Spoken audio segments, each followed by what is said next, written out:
Hello, everyone. Welcome to It's a Long Story, a place where we roll dice, we tell stories, and we create magic. Very excited to start. And I'll be honest with you guys straight up. Usually, I try not to give any sort of like things of like what I may or may not have prepared, but I set up a map. And I am very excited to find out if I need to tear down the whole thing and rebuild it to something else. So that's where we are tonight. But yeah, super excited to jump in. First off, I'm so sorry. I almost forgot the most important part. Welcome to Wreckless. Everybody take a look. I don't know what Drew's doing. Everybody take a look at your camera. Oh my gosh. Everybody take a look at your camera. Wave and say hi. Hi. Hello. We don't do the same intro every time. I'm mixing it up. Just gotta change it up. Change it up every time. Again, Drew. That'll be real noticeable. Yep, it's good. So if you're wondering what the heck this is, hi. We are a D&D live stream that runs every Monday, Tuesday, Wednesday, and Friday. For now, having 4 parties. Again, for now. Living, breathing, existing, breaking out of jail, getting stuck in jail, getting put back in jail, and following little rock guys with gems. For now. In the same homebrew world, the wonderful, beautiful world of Imea. Anybody? For now. Good job. Oh, man. Yeah. Failed that test. It's all good. I was trying to remember who was in what position. Start over. Okay, yeah, so sorry. Hi, everybody. Welcome to It's a Long Story, a place where we, it's just Black Cat walking across your screen twice. So if this is your first time here, welcome. We hope you have fun. There's your Black Cat. And wow. There you go. Wow. I saw him creeping over here. I was like, "Ooh, man, the timing." I think we need to end it there, everybody. No, guys. See you next week. That is, and you make things happen. Don't end and it. with that, we will end tonight's session. I will see you guys next week. Weirdest intro we've ever done. Weirdest intro I've ever done. So yeah. Yeah, I want to see them try to copy that in a video. So if this is your first time here, welcome. We hope you have fun and enjoy the chaos. We have a couple of announcements. Last Saturday, we had a crazy, really fun. It got weirdly dark in a cool and interesting way, but a super fun time in our drop in, drop out campaign, which you can join in this Saturday. Come on down. This drop in, drop out campaign is Humblewood, Silk and Sunder. For those who have no idea what Humblewood is, it is a chance for all of our D&D dreams to come true. In being able to play a humble folk or a bird folk, little woodland creatures that exist in the air and or land.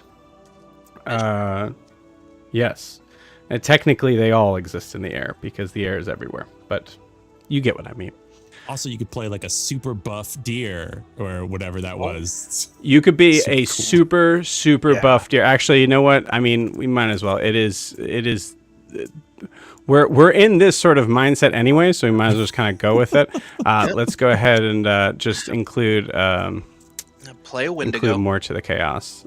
So if you were interested in playing in characters like this, look at that guy. Oh my God. Look at that dude. So a Wendigo in his prime. Man. Like montage to avenge his mom. That is Yes. definitely a Bambi. Notably, not a Wendigo. This is a playable character. This is a servan, or basically the pronghorn deers. I'm going to try not to go off in too much of a tangent, but it was really great because we had 2 pronghorns, which is a whole sort of backstory of pronghorns of who's the alpha, for lack of a better word, and one of them was like a normal looking pronghorn, and the other one was this. So you can probably assume which one the council went with. But yeah. So fun and shenanigans like that. What is this? So Humblewood is a drop-in, drop-out campaign, which means that you can join for a single session. You can join for multiple sessions. You can take a break, come back. I will warn you, if you join for a single session, buckle up and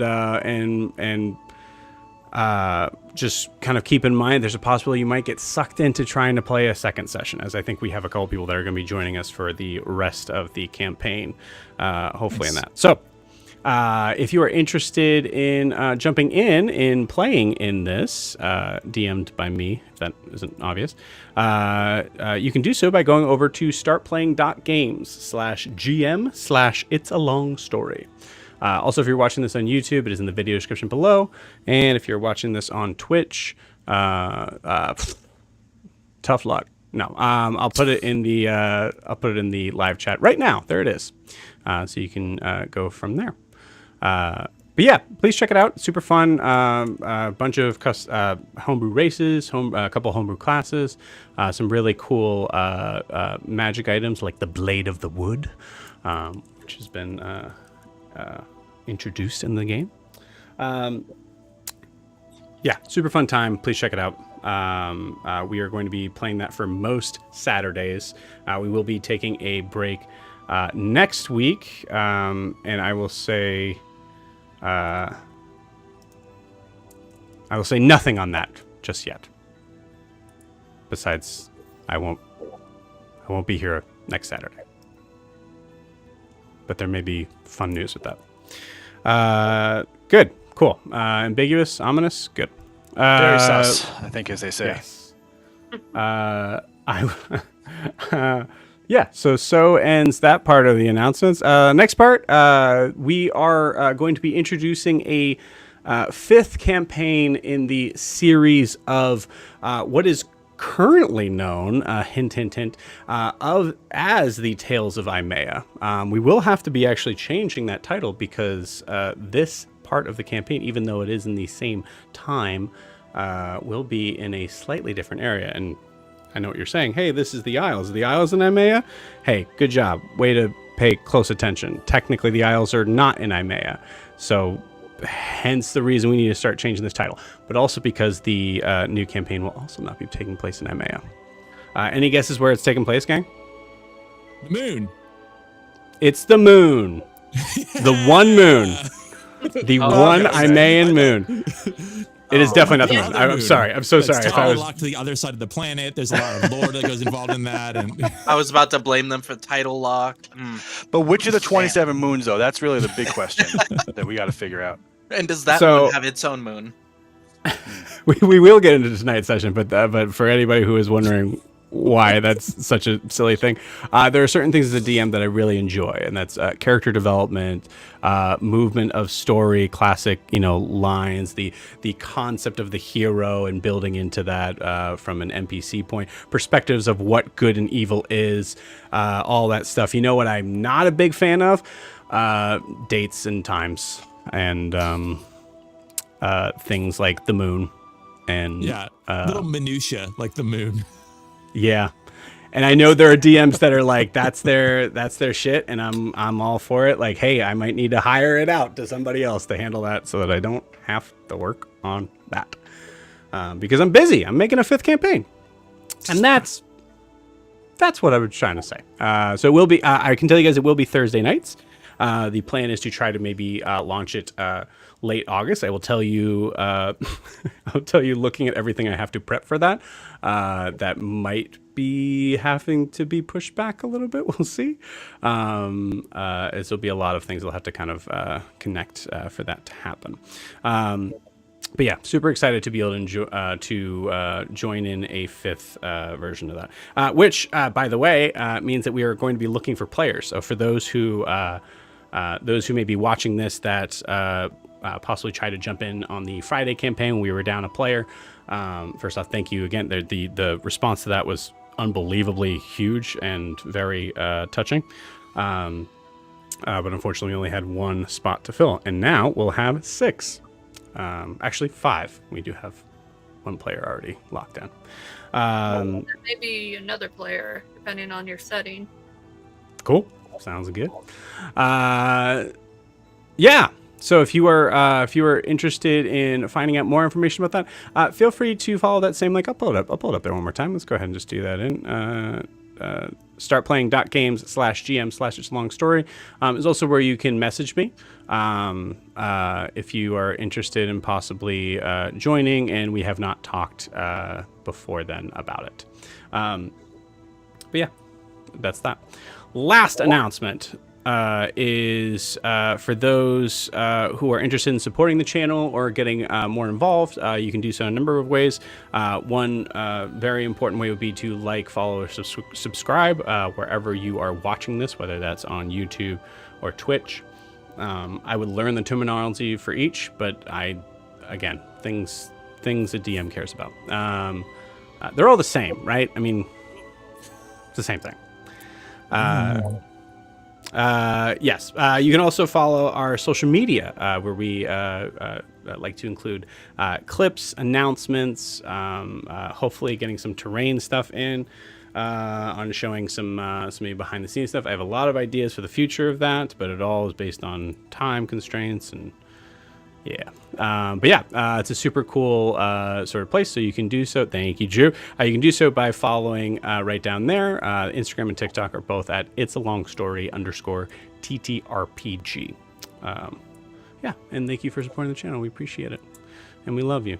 And we love you if you want to just sit back and watch too. That's cool. Yeah. So with that, we are ready to, we are almost ready to jump back in, or to jump into our tonight's session. But before we do, we need to get a recap of where we left off. So Drew, please take it away. Yeah, so we're gonna jump somewhere. So Ogra's dead. No, we thought. She's being dragged into a cell. She's sitting in a cell, trying to figure out how to break herself out of a chair. Doesn't know how. Somebody comes walking in. Woman with pink hair. Aloria. Starts talking to her, wants to know, couple of things. Where's the Solaris Lunaris device? Stuff about, looking for Selma. Don't know. Who's Selma? We don't know. And then something about, like, time travel or going between universes. I don't know. Ogra put it the best, saying it's tree walking through water. Goblin expression. We go further down. Let's see here. Yun meets Captain Byron, owner of the evil bat. We don't like the bat. We want to blind the bat. He talks about how it's his place. He wants all these people gone. If they get Ogra, they go away. Or, if we kill them, they go away. So, he just wants everybody gone. Yun convinces him to get his cards because he's got an itch just to flip things and make things disappear and reappear. Let's see, as we're going down, blah, blah, blah. We go to the other side. Group makes it out of the cave. They decide to take a break. The handsome Captain Zed gets the Pex to make a tunnel through the mountain for them instead of going back through the cave that they were in. A lot easier. Going through that, a bunch of fights happen and stuff. Let's see. I guess Nala decides to go around the mountain instead of through it with us. We go back to Ogra. We find out some juicy details. She's from royal blood. Not only that, Aloria is her sister. And she brought up their mom, Elenara. Who would have known? Apparently, pink hair is a strong trait. So, as she goes on and everything, tries to make her mad, she gets a little too close. Ogra goes for a headbutt, instead bites the nose. She gets sick of it, gets out of there. She tries to get some words from Yun. She meets Yun and starts asking him where the device is. Yun, not happy with that. He's like, we start with names. She said, if he doesn't want to die, he'll tell her where it is. And, let's see here. What was the thing that Yoon said? Let me say. You say my friend is not smart. It seems like if she's not smart, then maybe your flaw is sticking your nose where it doesn't belong. Ayo. Yoon does try to escape with Fisher. Unfortunately, that doesn't end out too well, as Fisher is not moving from a neck wound, and Yoon is back in his cell. Ogra breaks out and goes charging out, trying to find a way out. She ends up finding a deep cave with a ship in it, and also ends up bumping into a cell with her goblin family. And from there on is where we leave off. And it's pretty much the recap. All weird and jumbled up, just like my life. But I love it. Easy to All right. follow. Oh, Yeah. All right. Right there with you. Yeah. A lot of Having drifts and experienced it. turnabouts and U-turns. Still confused. Are you confused? Then you're family. If you want to We're know just gonna- exactly we're gonna what's going steal on, Dimensions watch the 20 is last here. episode. When you're here and you're confused, you're family. Cool. Isn't that sorry, Olive Garden? No, I think it's just Dimension 20. I don't think they took it from anything. No, definitely yeah, not. you're right. You're right. No, I like the simpler version. I am You're confused about that as well. No, sorry, that's Olive that's an Garden. original bit.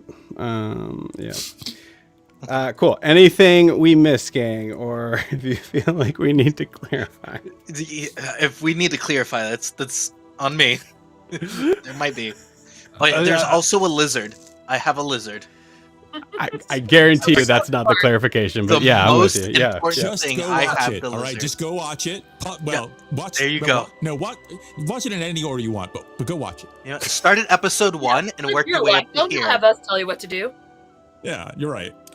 I'm not your supervisor. All right. We all clear on what's happening? Great. Super clear. Cool. Sure. Yes. Cool. Thank you, Drew. Appreciate it.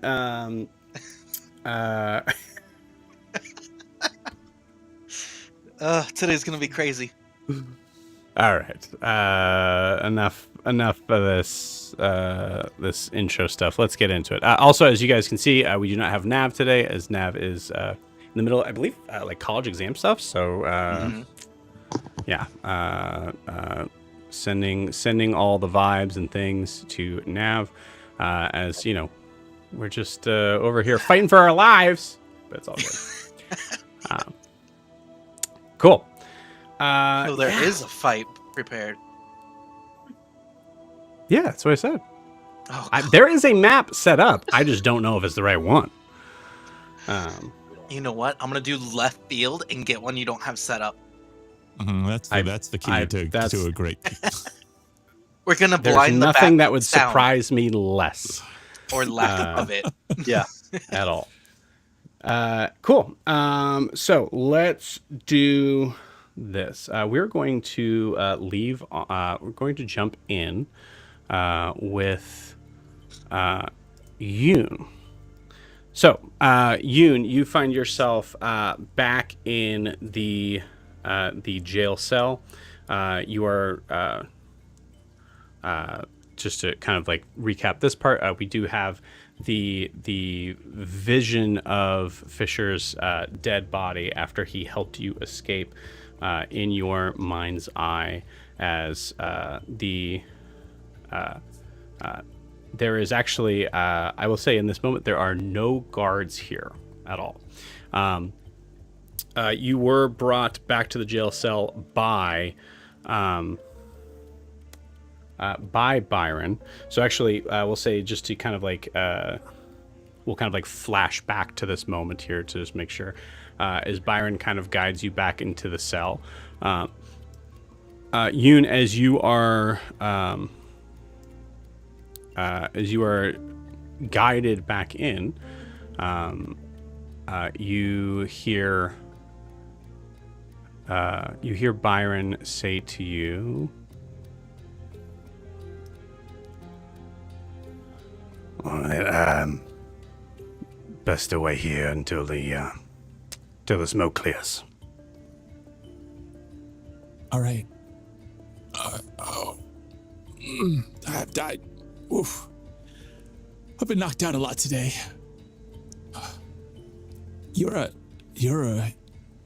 healer?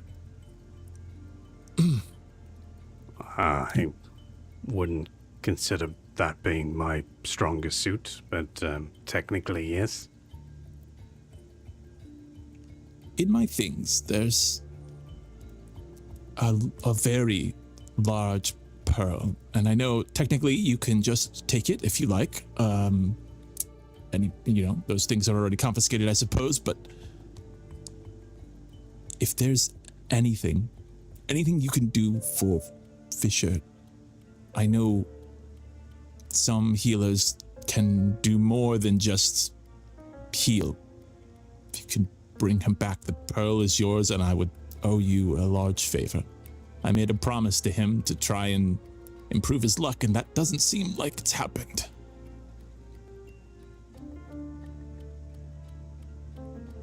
Apologies. Fisher is... The dead goblin on the floor that was stabbed in the neck area. The one I believe they were torturing him to a certain extent. Ear missing. I don't know him that well, but I did. It's just, I told him that I told him his luck would improve, and if there's anything you can do, sort of pearl is yours, and anything else you'd want. Sort of a guilty conscience situation. It's perhaps you might call it a personality flaw. Something inside me just really needs that to be true. Well, as far as the need for validation is not a flaw that I understand, but you realize that there are many goblins that have suffered worse fates in the past few days here. Yeah, it's not so much a moral or ethical thing, who lives or dies, or that. It's really just about, you might even call it just a kind of,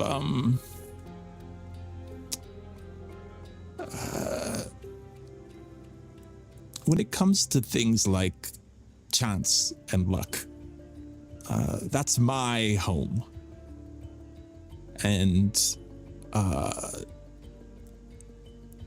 him being stabbed in the neck violated my home. And I want to put things back in order. I see. Well, I can tell you there's no love lost with the goblins personally, but... I mean, there was a goblin I just met who I absolutely hated, and he died, and I had no problem with it. It's just this one. Sounds like a goblin. That being said, you can go ahead and roll a persuasion check. All right. Just yourself.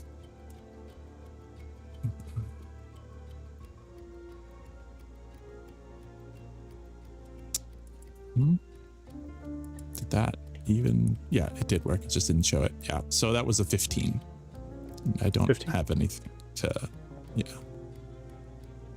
Total of 15? Total 15.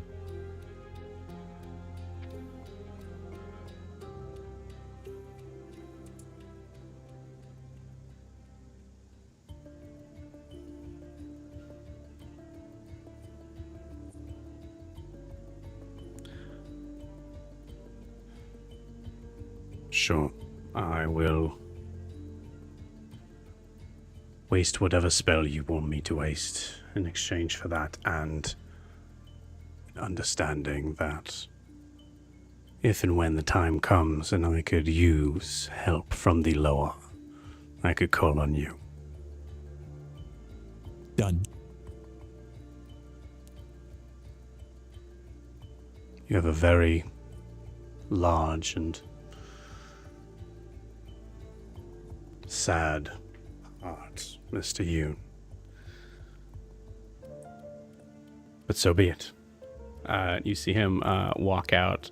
I think there's a moment, Yoon, as you see him walking his pace as a shorter figure. You don't see him each step. I think there's a moment where you recognize time is of the essence, and each step it just seems like you don't know if it's in your head or what, but it just seems like he's taking just an extra 5 milliseconds with each step, just for no reason, as he grabs for the door. Seems to be looking at something in the bottom of his shoe. Or sorry, bottom of his feet. Specifically doesn't wear shoes. But takes one final look at you, opens the door, walks through. And you are alone. There are no guards here. That went all right, but the delay, I think, is worrying. And I think Yoon's going to do something he hasn't done before. And he's going to pull from something that I think he kind of understands that is a little bit dangerous, and that he really shouldn't be pulling from. And so I'm going to draw from the deck, but I'm going to do it in a way which I haven't used the mechanic for yet, which is that it sacrifices half of my current life so that I can draw my proficiency bonus in cards and choose one of them rather than draw one. Okay. So I think you just see you, and as soon as the door closes, he takes out the deck that he's probably had in his hands, kind of shuffling it anyway, and just kind of goes, well, fuck.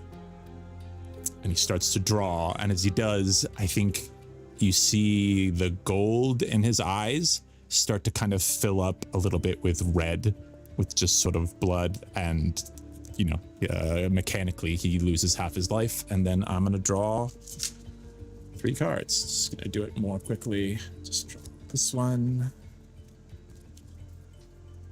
and this. At this point,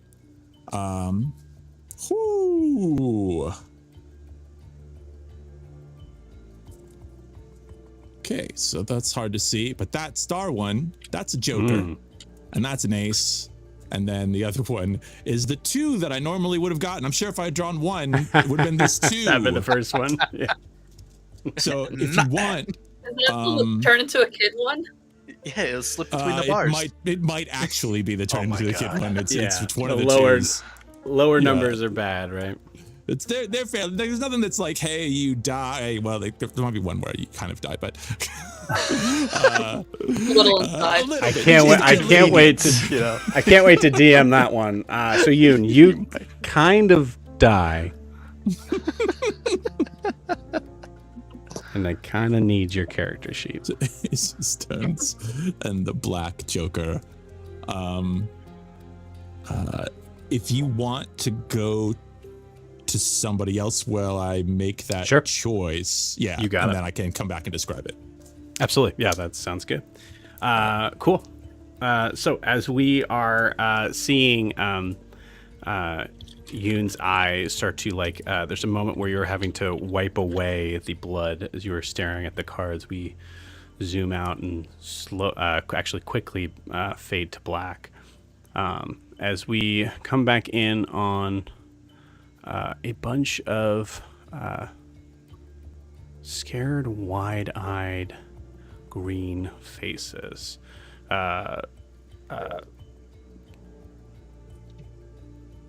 standing in front of, I know they look like ropes, but use your imagination. Standing in front of these metal bars. On the other side, we see a figure much taller than the rest, green skin, pink hair, as she leans in close. Ogra, go ahead and roll me a perception check, please. I already saw the guard sleeping last time we were here. I know. Okay. Trust me. Oh, that's actually really good. Perception? Yes. 22. Okay.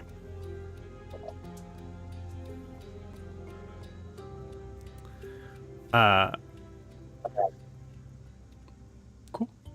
As you look at the collection of goblins here, many of which are ones that you know all of them. They're your family, but some of them are a little bit more extended than most. And I think there's a moment, Ogra, as you're kind of trying to as you're scanning over each face in the dark torchlight, you see some of them kind of start to murmur, but they're also trying to keep quiet as possible from the guard that is sleeping. You see that there is one in the back that seems to kind of wipe away a tear, as this is Dill. Could you please describe to me what Dill looks like? Dill, if you just wait 1 second, because it's a long time since I saw the character sheet and things. And you kind of just threw that at me. It's your backstory, man. You guys hey guys, Yeah. make sure you guys got your backstory ready, because I'm gonna jump into it when you least expect it. Oh no. Not good. Oh god, I have to go memorize all 30 names. All 30 names. That's Bobby, that's Goop Black, that's da-da-da-da-da. No, Dill is probably the best way to describe is the nerdy kid in all the 80s movies who's always the tag-along, like in Stand By Me, The Sandlot. Mhm. The nerdy kid. He's just very, like, picture the one guy that's always like, yeah, the cool kid, just the one that just seems off to the group. What does a nerdy goblin look like? I'm interested in that. Yes. What does Two the Corey magnifying Feldman? glasses as glasses. Used as ropes, 2 magnifying glasses as Oh, I glasses. love that. Oh I my love God. that. Yeah, Keep going. It's like the yeah. Revenge of the Nerds all the way. Tell me more. So magnifying glasses, And, like, roped to the ropes and head, suspenders. rope suspenders. I like it. Awesome. I like it. All of my mid-journey people, you're hearing this right now. Get to work. Beautiful. Cool. Yeah, you see Dill in the back. Dill, I think. Dill looks at you and just gives kind of like the slightest sort of wave, but he is actually in the back of this large group of goblins. Also, what did you get on your perception check? I got a 22. 22. Okay, cool. With a 22, you notice that there are... when I say a large group of goblins, it is significantly less than I think what maybe Ogra had hoped for. As it looks like there are about 10 of them, not including Dill. Some of them seem to be injured. You notice that there are a couple that seem to be missing limbs. There are only really like 4 of them that seem to be in a space to be able to get in a fight. But who knows? They're goblins too, so. Saying that they are that bad, missing limbs, the sleeping guard, Ogra, just sees red, like pure rage for these people now. And can she like undo the chains on her wrist and just go up to him and start strangling him with them? You got it. Go ahead and give me a stealth check with advantage. Beautiful. Oh, so both terrible, but 14. Cool. Yeah, 14's enough. You're able to, as you are unwrapping the chains. I think there's a moment where it's just luck kind of prevails out as you are so angry that you're not necessarily paying close attention to how these chains are kind of like clinking together, but it seems to work pretty well with the sound of maybe the far off sound of the waves that are rushing in down below you on the in the area below you. Yeah, so go ahead and give me an attack roll with advantage, please. Okay.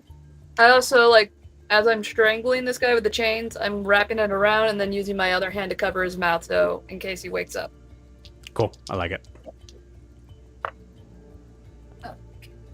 An attack, wrong thing.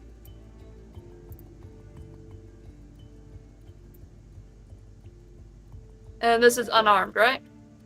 Or the chains, I can use my strength? Yeah, you can use your strength modifier for this. Okay, then that's a dirty 20. Cool. Awesome. Yeah, I rolled a 2. I'm going to roll just a couple of luck checks here, just to make sure. Oh, baby. Okay, dice are being very clear with me, as that's a 5. Cool. Ogra, please tell me how you end this guard. She's just she would turns her back so the goblins don't see what she's doing, but she's slowly tightening the chain while holding his mouth, and it's getting tighter and tighter. And she's thinking of the woman who just insulted her and her people, and most likely she's the reason why they're like that. A lot of them are gone. All she's feeling is rage and just hate, and she keeps tightening it, and the change is just digging into the skin, and she's not she's staring off into the distance, just really thinking about it, and without even knowing it, she decapitates him. Nice. Okay, cool. Go ahead and roll me a D100. This will be the last roll I'll have you make for this.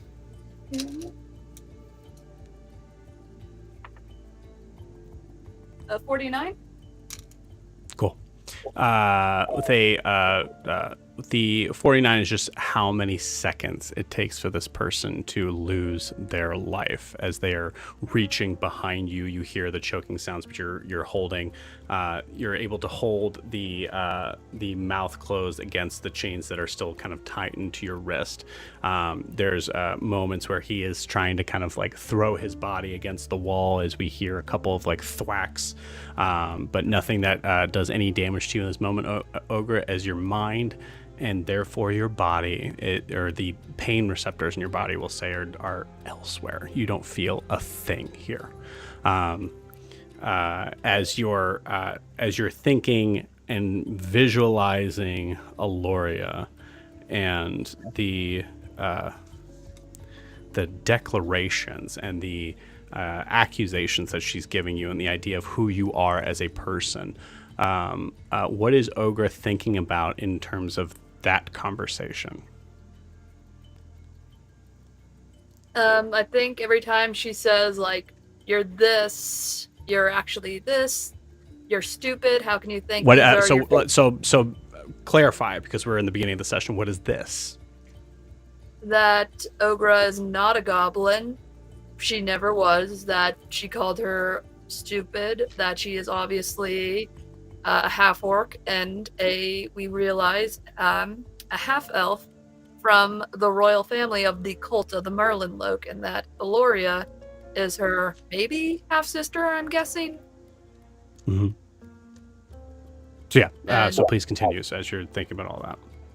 So, she's hearing that, and then she just flashes to all the time she was with her family and her clan, and she's just feeling like a fool as well. Nobody told her. They all lied to her. But they're her family, and she grew up with them, and she has to keep them safe.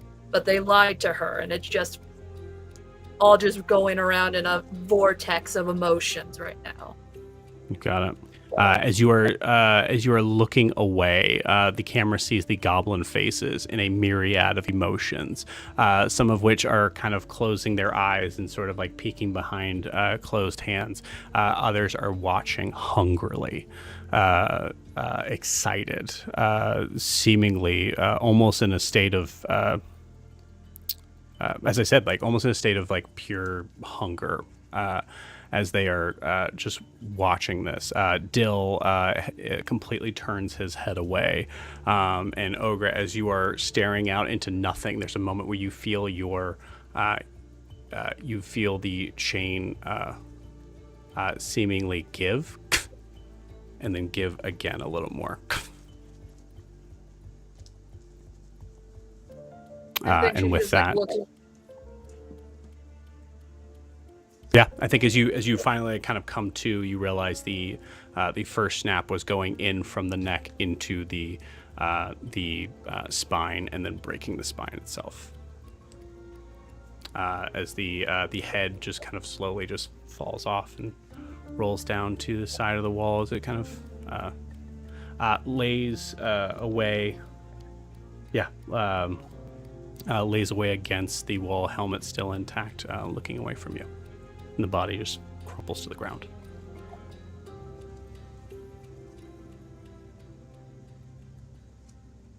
He's almost like catatonic at this stage, just staring, like still trying to process everything.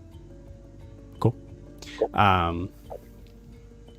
You hear a sound from some of the goblins as we hear this like kind of like this like very low kind of blood, almost like a bloodthirsty sort of cheer of like a growl almost of like it just yeah as it kind of like moves in from the different voices, and one of them you see points towards one of the chains wrapped around this large iron bar, a chain that seems to be odd, being in a place by itself. It's just wrapped around this vertical bar.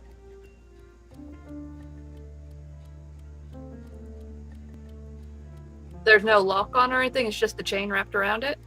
That's what you see right now.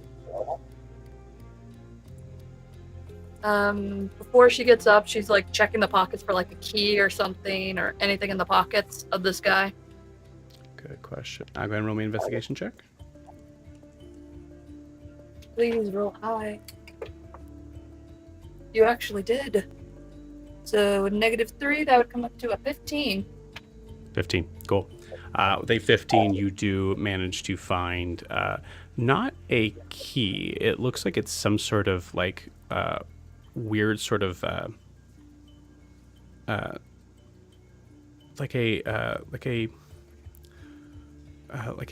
circular sort of like I guess maybe a grommet, something that seems to like connect to a pipe.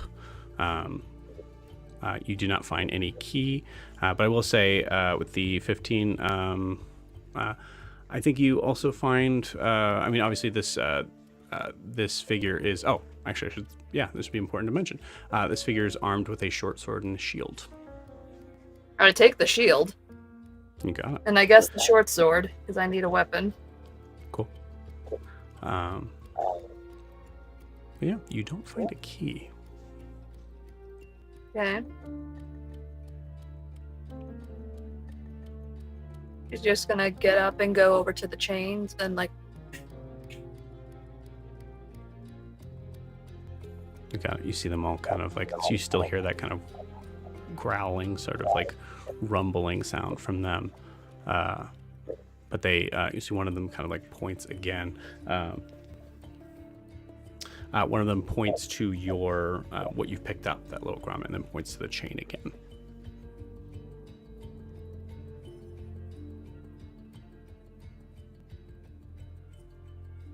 Ogra has no idea what, like, even, like, I don't know what to do. I don't.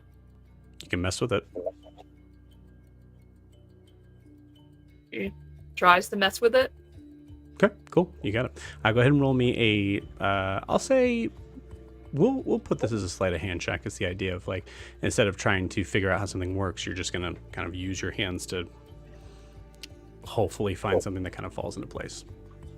Okay, sleight of hand's not that bad. It's actually pretty great. That's a nat 1. With a nat 1, you take the chain completely off, and you see that as you're looking at the chain itself, it doesn't seem like there's anything that's like necessarily connected with it. It was almost like it was left here on accident. I will say, actually, yeah, I think the goblins are giving you advantage on this, actually.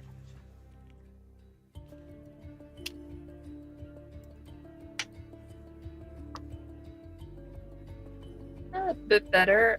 13. 13.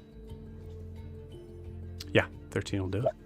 The 13, as you take the chain up, you're still kind of like looking at it, but then you notice that on the bar itself, there looks to be like a small sort of space between one of the bars that would be about this, just big enough to where that grommet possibly would fit in.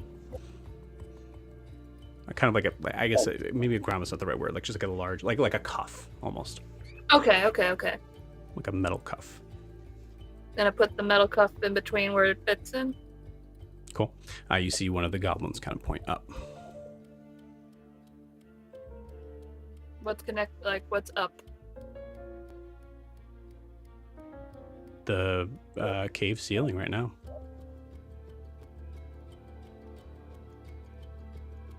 You gotta be a little, Ogre's trying, but she doesn't know what to do. Bring the cuff. Bring the cuff up. Push the cuff up. And Ogre, as you do that, you're tall enough to be able to kind of push to the top. As you make this note of the goblins obviously being much shorter than you, would most likely have a really hard time doing this. As you push it to the top, you notice there is a weird sort of almost the sound of like I guess it would be the sound of like metal scraping on metal, as there's a shing, and from the opposite side an area where it looks like it was just purely solid metal opens up from the other side, allowing the goblins to get out.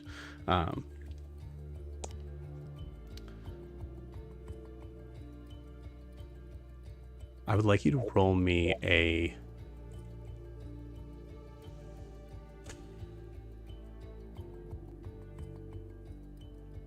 I'll say roll me an insight check.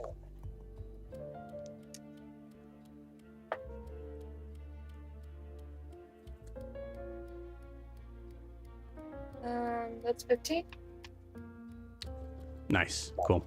With a 15, as you see the gate kind of push open, you are able to see in the eyes of some of the goblins they are going to push and run.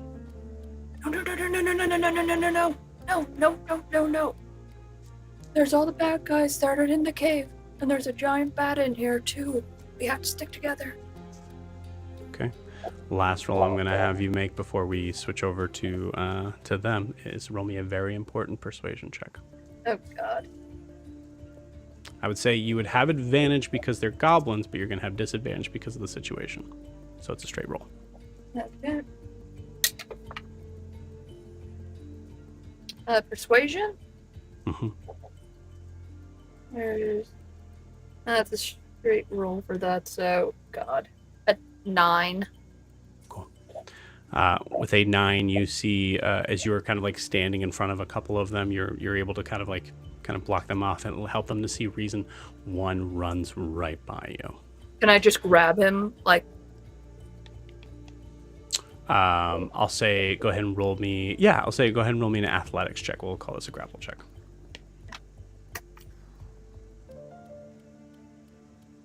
6. That would be another 15. Doesn't beat the natural 19 I rolled. Slips out. You grab and you kind of catch the shirt that seems to rip off the goblin as it goes running out. And we're going to pause you there. Okay. Go ahead and mute, Sarah. Cool. So with that, we are moving out to the rest of the crew.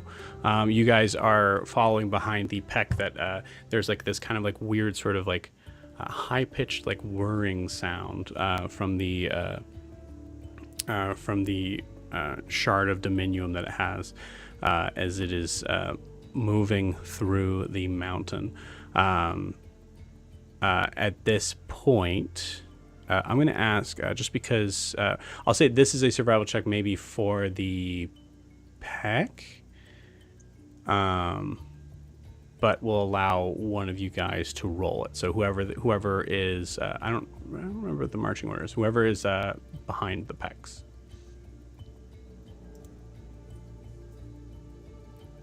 I imagine Riar should be pretty close to them. Cool. So Yeah, makes sense to me. So as you said, survival check. Yes. Do I roll that with disadvantage because I am still technically exhausted, or is it just like a group thing? I'll say it's a straight roll because it's technically for the pecs. So I'll give you that. 18 total. Cool. Awesome.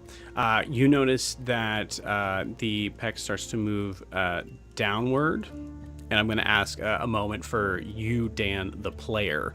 Obviously, Riaris has no idea what that means, but you, Dan, the player, knows that there is 2 levels to, technically 3 levels to be at, but 2 levels that could be the first one, if it was moving directly straight forward, will most likely kind of get to the spot where the level where Ogra is at. And then the lower part would be where the ship and technically the shadow bat is at as well. Mm-hmm. And you're asking in terms of where would we go? You think? I think towards Ogra. Cool. You got it. So as you see it start to kind of meander down, there's a moment where you feel like maybe just a point of where like moisture seems to get a little bit. I think maybe like that you can almost like smell. See where as someone who is like not lived on the water, you kind of get an idea of like what the difference would be in that smell. You're not as used to it. So I think with that you're able to kind of like tap the shoulder and just kind of like point back up if you'd like. Yeah, I think so. I would kind of look around. Yeah, no, I think just up, up.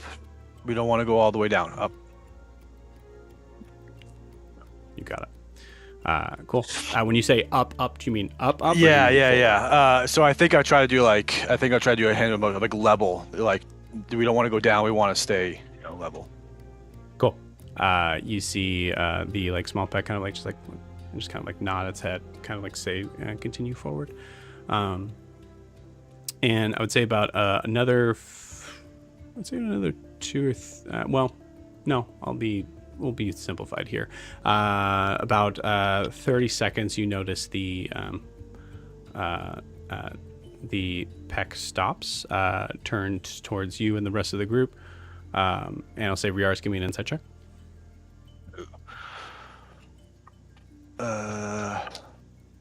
Wow, 18 and 18, so 21. Nice. Cool. You get the idea that the peck is looking. Also, I guess we should pull a picture of what the peck looks like. Need to make these bigger somehow. As you see there we go. As you see him like kind of like look back, Riaris, you kind of like recognize this look that almost kind of gives like the universal sort of signal of like, are we ready? So giving you the idea that like possibly like one more push, we're gonna kind of get to the other side of whatever that open sort of space of whatever is here.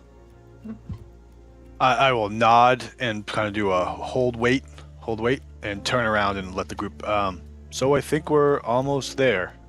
Look to Zed, Kay, Car, Granny. She's still here. Yeah. We ready to go through? Any reason not to? Anybody have a reason not to go through? So Zed, anything you want to do as far as like prep, whatever? I am going to feel on my arm that coral, Mm-hmm. and I'm gonna see if I can talk to it. Now? Okay. Yeah. What a time. What a time! I'm getting ready. All right. Oh, Cool. Tell me how you do this process. Something you try to do out loud? Something you try to do in your head? It's probably gonna be in my head at first as I'm rubbing the arm and rubbing the coral. I'm like, hey, wake up. Might need you. You need to do that thing you did last time, but not right now. On my go. If you're gonna live on my arm, you're gonna listen to me. Okay. I would like you to roll me a religion check here. DC 15. Oh, that's a straight roll. That's too nice. DC 17. That's a 12. I've been playing Elden Ring. Yeah. DC 42. All right. Yeah. DC 42. I have advantage. Okay. You feel like you need to gather more flasks. No,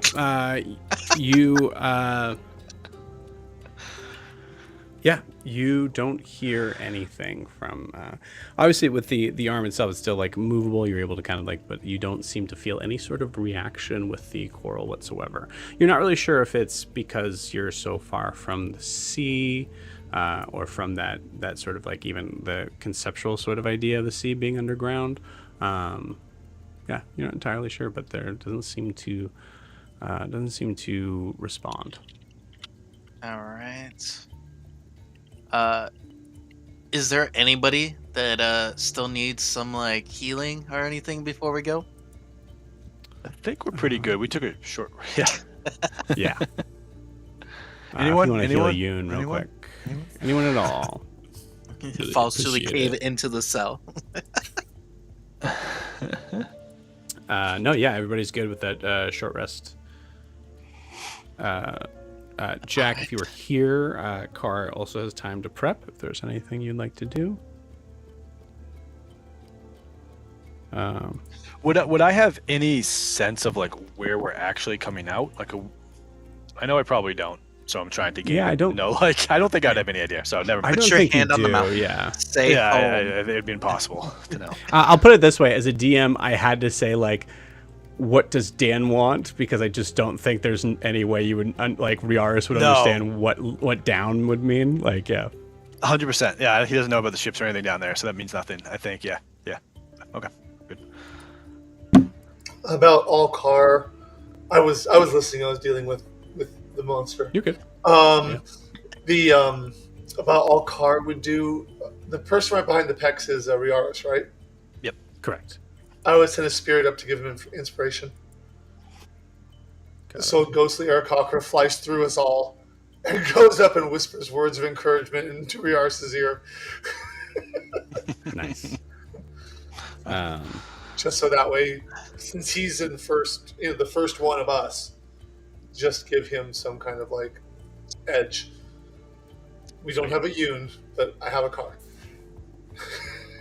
Cool. If it's All a right. third.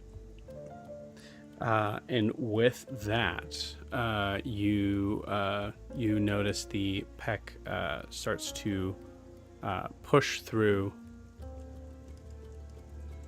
to an opening in the cave. You hear this sound of like trickling sort of water as actually I guess we should pull up this. Okay.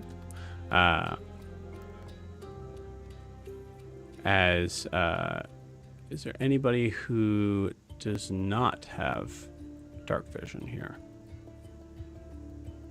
I think Car. Aarakocra do not have dark vision. So that would be me. Cool. Yeah, and Nala's not here, so Kara, as you're looking through, probably an idea of like feeling comfortable in the darkness, but not really being able to see anything. I'll say for Riaris and Zed, go ahead and give me perception checks. That's not Dirty 20. Cool. yeah, it's a natural one. Okay, you got it. Riaris, you are possibly maybe looking back to the party to kind of give a moment of reassurance. As Zed, you see a small little green figure scrambling its way up through a pipe about just maybe 10 feet away from you, and you see across the room. I think maybe to a point of just like Ogra, maybe you like taking like a couple steps forward to like possibly like kind of like maybe run after him, but feeling like it's too late. I think there's a moment because Ogra, you also have dark vision, correct? Yes. Cool. There's a moment where Zed and Ogra, you guys, your eyes meet from about 20 feet across. Zed! Stop that goblin! Stop that goblin! Don't kill him! Goblin's Quietly. Long gone. Zed, what are you waving at? What the? What? And family. Ogra, what? You probably see a bunch of blood all over her. Oh yeah, drenched in blood. You don't see you actually see a Merlinloke sword and shield, either close by or in her hands. There's also a couple of goblins that seem to like peek out from behind her, and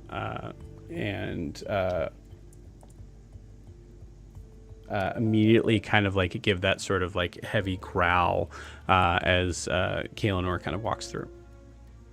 No. Kaelinor's a friend. They're on our side. They broke up with the bad people. They're good. Look. Kay, hold on. Let me go first. Kay. Riars, we can get him through the tunnel. We'd have Granny lead him back. So is this like a flat? We can just walk out there. We have to drop down, or where? It is.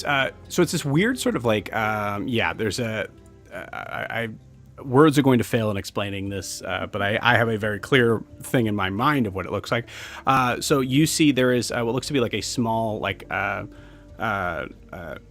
Riars, you would kind of, I think you kind of like recognize it as almost like a natural sort of like tunnel system for anything that seems to be most likely waste. I think you guys like immediately kind of get that sort of smell as you see that's like opposite of where the goblin is kind of like running up in that.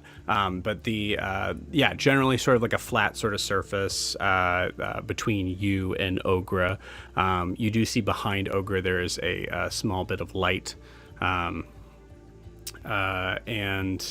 I think possibly maybe for the first, not really necessarily for the first time. I think just something you might have noticed, but not. Oh no, we actually talked about it last session.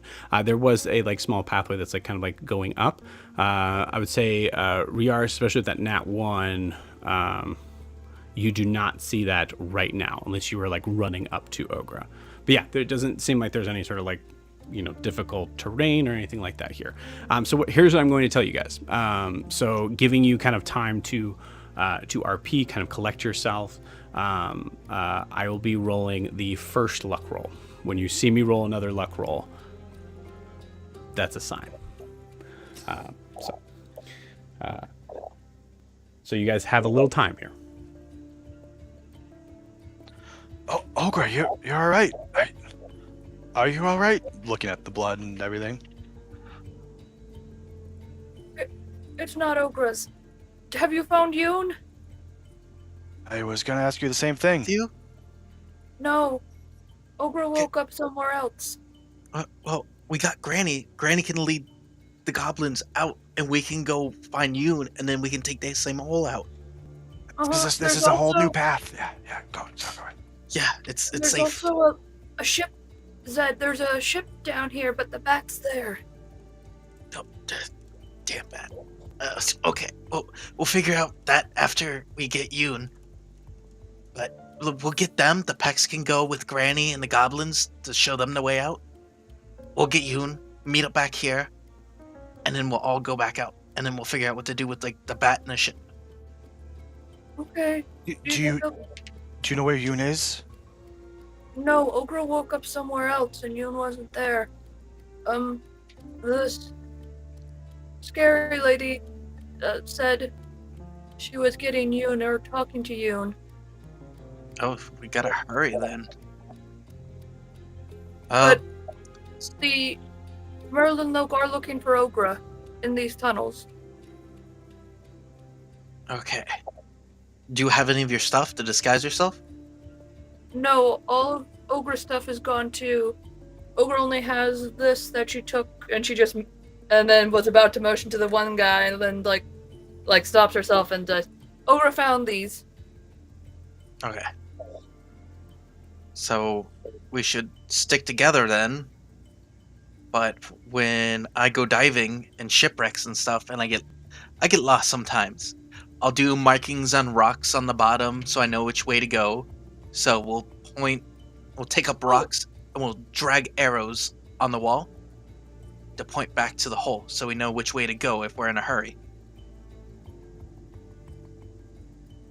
So Zed, all the can arrows. you read? A little bit. I can read. I think Car can read. Why? Ogra found, and she's gonna pull the little piece of paper she kind of pickpocketed from the guard last session. And just hands it to Ogra. Doesn't know if this is important or not. Oh yeah. Okay. Here, I'll take it or read. Yeah, I'll take it. Yeah. To read. Just hold it in front of your face. No, hold on. I can't. No, just Okay, fucking give it look me. back. Just fucking. Okay, here you go. Just give it. Hey, It's Car. fucking. Oh, why'd you get blood on it? What? Car, are you able to like send out a spirit or something to see if there's like heartbeats or anything living close by? Like a scan? Like how dolphins echo? No, I'm not a bat. I'm a cockra, and I can't see right now, so no. You have to have sight for the spirits to see. There's a moment of like where Carr has been so relaxed that I think maybe like for at least for Riaris, the idea of like Carr is relaxed in the pitch blackness. Like there's just a moment where like Riaris, you're like, dude, how? What is your life? You can't see anything? What? Yep. How are you so calm? You specifically, of all the people here, can't see in the dark. Yeah. A vulture can't see in the dark. Yeah, that's also another factor for sure. Yeah. I didn't make the race, man. Carr says that. Everybody goes, what? I when I hear Car saying that, forgetting, I'll cast if I can, like behind my shield, like light, like on my hand or something in the shield, so it's not giving a big glow, but enough for Car to be able to see, like a small radius. That's possible. Create lights. Cool. Spell. You got it. That's where we are.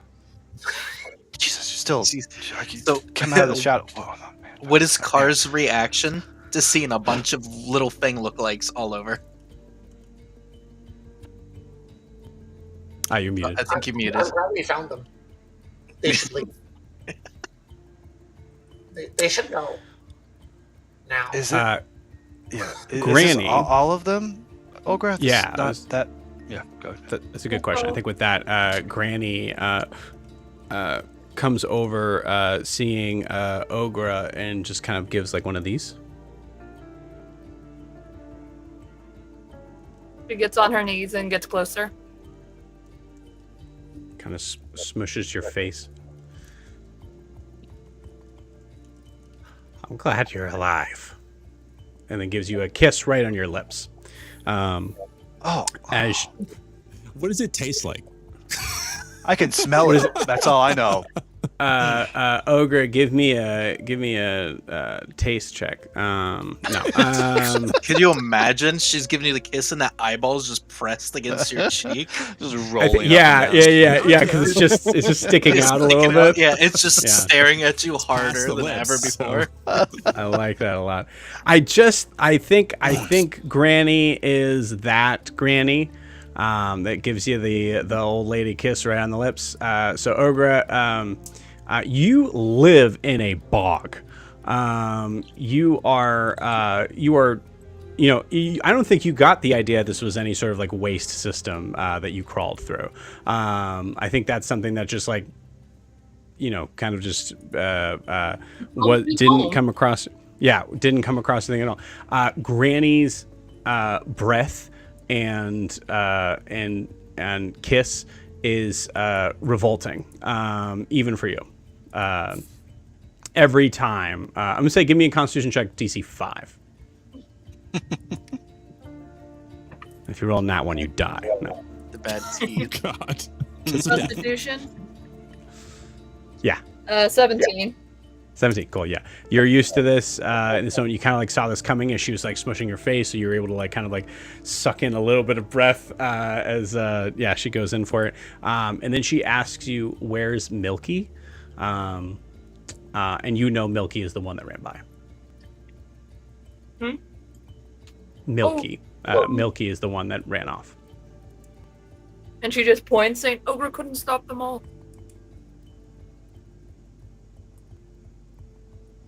Is this it? Is this all of them?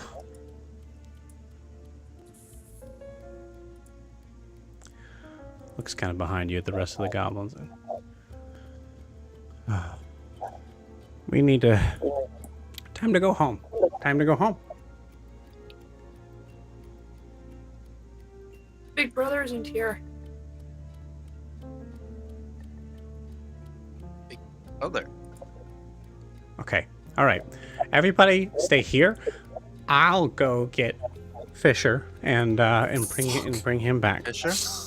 What? How about this, Granny?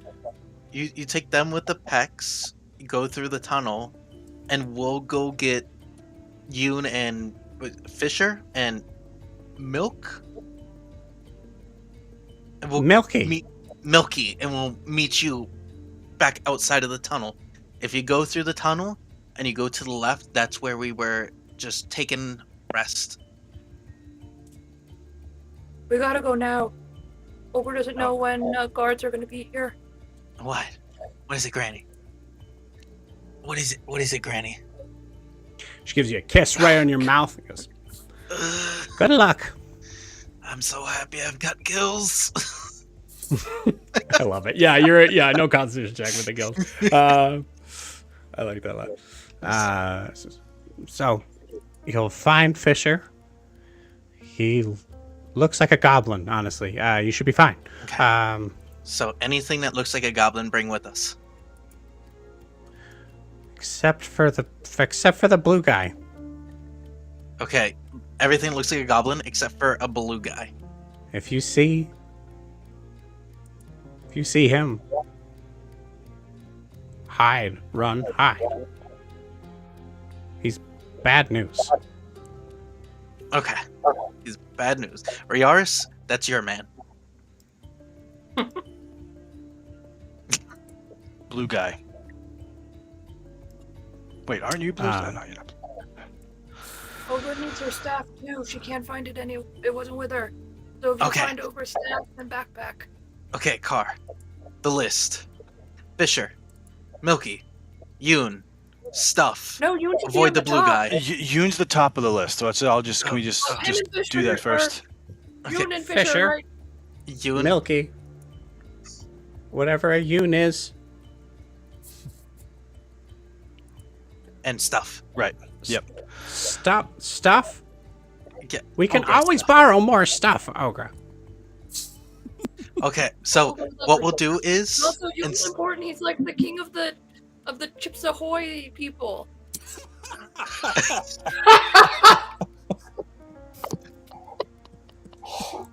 yes, I second that, but I don't know As that you're you- right. You're right, The- but I'm not I sure as a you're wrong. D- I don't. Backstory. I, as a DM, am rolling a con save to collect myself, wondering I didn't feel what that judgmental could there. possibly mean in my own world. Where it comes from. Who's the Chips Ahoy? We need to pause the game. Who's the Chips Ahoy guy? Oh my god. Does Chips Ahoy have a mascot? I'm gonna have to order some right now. Isn't Hold it on. the elf thing in the tree? The Chips Ahoy? The Keebler elf? Aren't they part of the Chips Ahoy? No. Keebler. I'm sure they're owned by the same company at this point, but Oh. Unbelievable. Not very much alike. In the Unbelievable. very few seconds I yeah, the number of layers to get there. The is just Keebler what makes it elves. King of the Chips He is Ahoy. I love it. Kings of the Chips Ahoys, aka the Keebler You keep elves. saying that he's a I layer also or something. love that Ogre's perception of Yun is the old king. Keebler elf. Right. Yeah, that's great. Okay, cool. Back in it. Yeah, we're back in it. How about this, everybody? When we get to it, we'll take care of it. If we find them, we'll bring them. If we find the stuff, we'll get the stuff. If we see the blue guy, Riarge takes care of him. Okay. So that The way, DM is asking, does that mean all you guys are going up? we'll probably have to ask Ogra where she came from to know where to go, but that's probably gonna be it. We're probably gonna have to Yeah, go I'll say, like, this would be a point maybe above board to kind of talk about, like, you guys were around for the talk of this. Most likely there are a lot of guards up here. And Ogra is still being searched for, so they are on alert. As well as Milky being somewhere around. So we might need to search this floor first before going up. There's nothing on this. Like, what you guys searched, this floor's done. Ah. So yeah, we'll probably have to go up. Are you all going up? So there is an up. There we go, Is there a thank you. down? Is There is a down. down Oh. would be towards the ship, right? That cave is We near haven't really that, discussed. and the ship is, and Ogra came from up there where Ogra used these chains. We gotta get these off soon, but not now. It's not important. And they're dripping with blood as well. Mhm. Just don't look over there. But we gotta go up there, because that's where Ogra was before. I'm assuming Ogra isn't like holding the sword and just like swinging it around as she's talking. I think she is, because she's not used Yeah, to holding a sword at all. just What, Alright. Ogra, what are we dealing with here? We go up. Up is probably where Yun was. That's where you were. You escaped. Is this what happened? Ogra broke a chair because these were tied to Ogra in a chair. In a Okay. room with the table and the mean lady. Eleanor. Aloria. Aloria, sorry. Ogra may have a concussion too. Oh, okay. I couldn't tell. Oh, okay. Um, How did you break the chair? Ogra got mad and smashed it to a wall.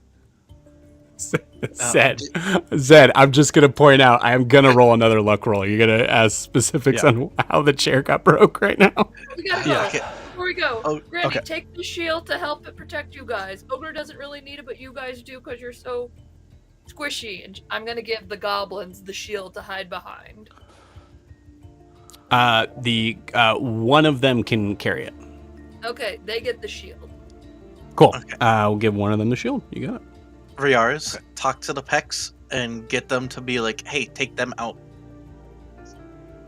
I will try. I think they have some of their friends here too, so we'll see. If everybody's looking for you, we need to be sneaky. I don't think we can all walk in here. I'll speak for myself and perhaps Kaelinor that we are not very sneaky. Car, I don't know how you feel about going through tight spaces and being sneaky. Oh, you're muted again. Back into the shadow. I don't like it, but I can be invisible.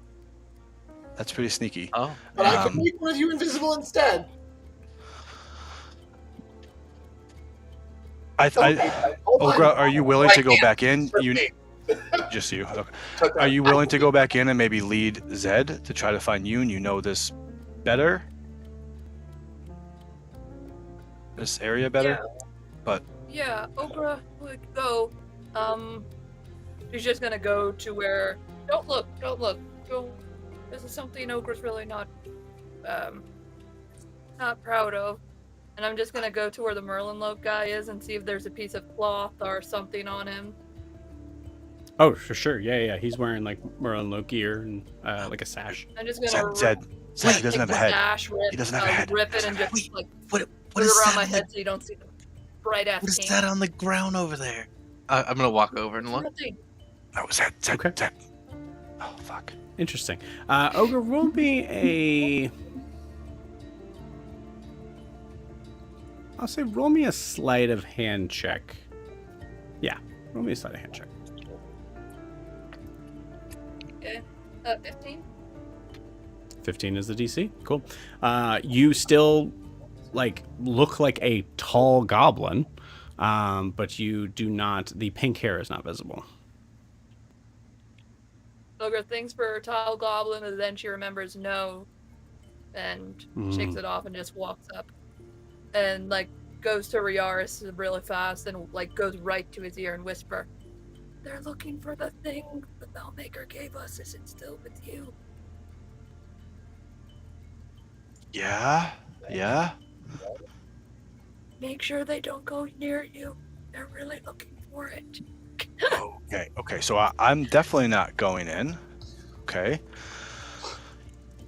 Said, where did you? Okay, I don't even want to know. Okay. I found it. That it was on the floor. It's a captain's hat. I gotta have it. It's. I will allow this. I will allow this, but there's no way you found it here.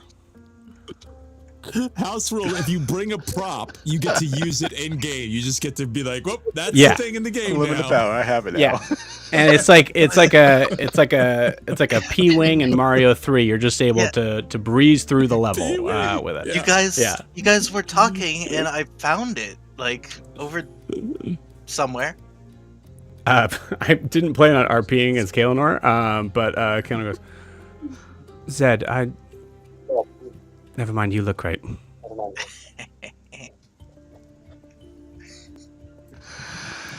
Oh yeah, I'm the captain now. Okay, I think if there's any clue that I roll another luck check, this is it. Yeah. God damn it, you guys are so lucky right now. The luckiest captain's hat ever. All right, I'm ready. I will.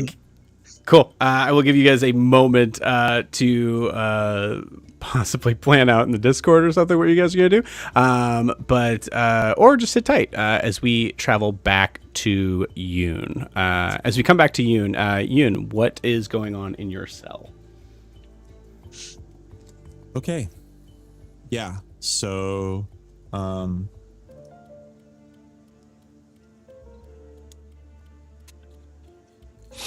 obviously pretty beat up. Yoon looks at the three cards and sort of just touches the Black Joker, which turns into a coin. Which I did a lot of the RNG before this, so he didn't have to do, So he flips it, which opens up and turns into a box. Inside the box is another card. So he reaches for that. And as he reaches for it, the card he's holding, that Black Joker, this one, turns into this one. And so I put the 20 items I could have rolled in the YouTube chat, actually. And I rolled a 13, which, also has some cool implications. But the 13 is the deck of dimensions. it's its own deck, which has a couple different features of basically teleportation.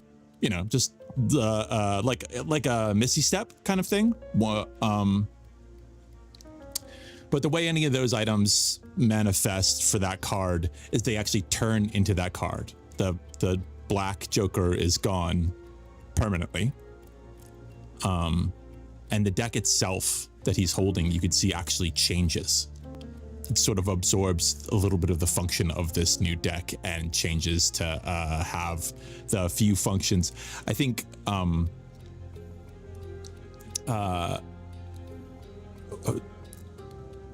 rather than, because it's the one card, there's a couple, it has the deck of dimensions has charges. For what happens with this is that he can use, like, it's a one time a day thing rather than the charges of the other thing. He can choose one of the things to do for the day and use that card, and then the card comes back with the deck the next day. The three things are marked card, you can leave it somewhere, and then within 24 hours you can teleport back to that location. Portal, which is essentially just arcane gate, you can put two portals in a place and create a link to them. Or shuffling stride, which is essentially just a 60-foot misty step. So one of those three things a day, you can use that card, which is useful. It's really useful. It's a really lucky card. But his face super falls. Cool. Because it's not anything that can actually help Fisher. There are things possibly, I mean, even on that list, if you saw, I mean, I don't think he knows what's going to happen with the deck, but there was at least a potion of healing that wouldn't bring it back, but it's something, like, this is a very cool, lucky thing for him, but it's not lucky for Fisher, and it's not what he was looking for. And so there's sort of still, like, a little bit of blood running down from his eyes from doing this, and the deck has changed in his hand, but he has a new function, but he doesn't look happy about it. I think, he's still hoping that maybe Byron does what he said and Fisher's luck changes, but that's kind of what happens after that. I think he's beat up, he's gotten knocked out several times today. I think he just kind of sits down, and I think he's waiting for, at this point, the other people to show up, or for Byron to come back and tell him something about what happened with Fisher. I don't think he has the sort of emotional or physical energy to try another breakout at this point, especially given what's happened. So yeah. So I think Yun, as you tell me where you are in, like, do you think you're watching the door? And if you are, then where are you? Are you leaning with your arms through the jail cell? I think he's more at this point, if the door is to the left, he's at the right front corner, sort of leaning against, like, sitting, leaning against that corner, looking at the door, so kind of leaning with his right side on the bars that are the front of the jail. And if there's a wall or other bars, then his back is kind of on those, just kind of looking at this door, shuffling the new cards that he has, and kind of waiting to see what happens. I think another thing you might do at this point, I think just out of a sort of frustration and anger, is I think he summons his gun. I think he actually just straight up brings it out and checks to see what's inside it, because that is a mechanic that I hadn't thought about. They obviously took all of his ammo. He doesn't have any special ammo or anything like that. Right. The idea is, like, when I summon it, does it summon with what was last in it, or I mean, I think so. Okay, I think that makes sense, because the idea is the idea of, like, the barrel disappears, so therefore whatever was in it would be it's kind of like it goes to a pocket space, comes back, kind of thing. Right. Then I would say there's just one normal round in it, because the last time he had it, he had loaded a special one in, fired that, and then there would have been just one other one kind of in there. So he has one regular round with the weapon loaded in there, and the other chamber is empty. Cool. All right. Yoon, you are watching the door, waiting, hoping.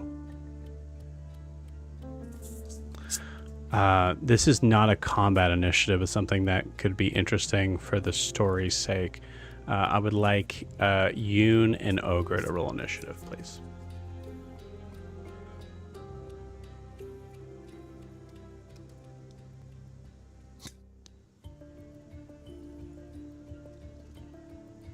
Used 11. up a lot of good luck on that card. That is a nat 1. Cool. If there was a place to roll nat 1, this would be it. Yeah.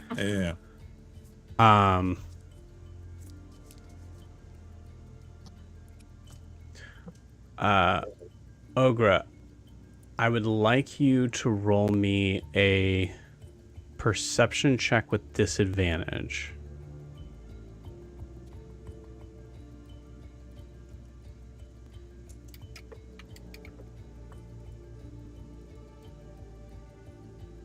That's a nat 1. Okay. Ogre, you see, you hear sound of muffled guards as seemingly kind of like near the that kind of like that hole that you had crawled in.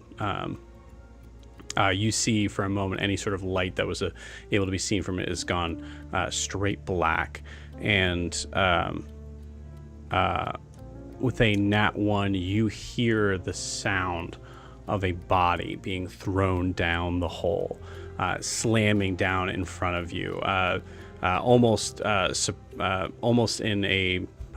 hitting one of you guys, as it's kind of just like in the space between you, between you and the rest of the party. It slams down. It falls down, collapses several feet, and then just happens to slip over the cliff edge into the space below. You saw green, but you're not entirely sure who it was. You hear the muffled voices continue as Yun, flashing back to you. You hear the door open, and guards seem to be dragging a body and throwing it, or as they drag a body in. I'm going to say give me a sleight of hand check DC 5, I think, as they're not really paying attention to you.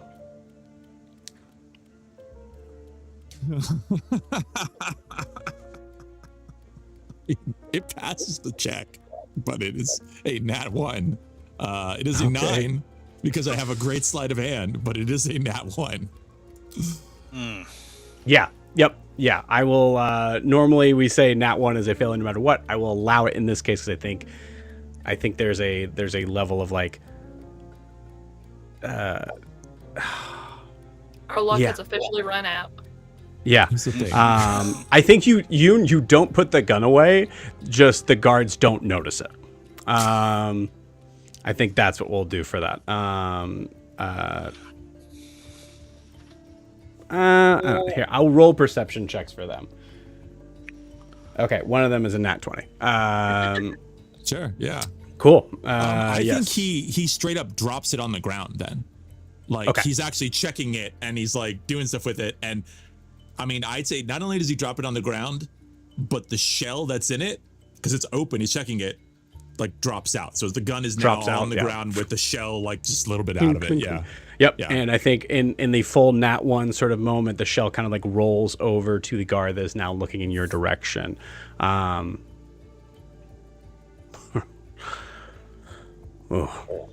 I'll be taking that. Thank you. Interesting. Listen, you might want to sit tight and maybe not make any noises. There's a lot of goblins to be dying around here. As you see a body get thrown into the cell and closed. In this moment of carrying over that nat 1, you cannot see who or what it is in the shadow of you're kind of in the far end of that jail cell anyways. So Right. I think in a moment of like you kind of know that this also like doesn't really matter. I don't think you would necessarily do anything about this, as he kind of like leans in and I think like through the bars also kind of grabs the unless you wanted to try to do something here. but like no, goes because to, like, try to really grab the that gun. really doesn't matter. Like, yeah, I can Right. make that.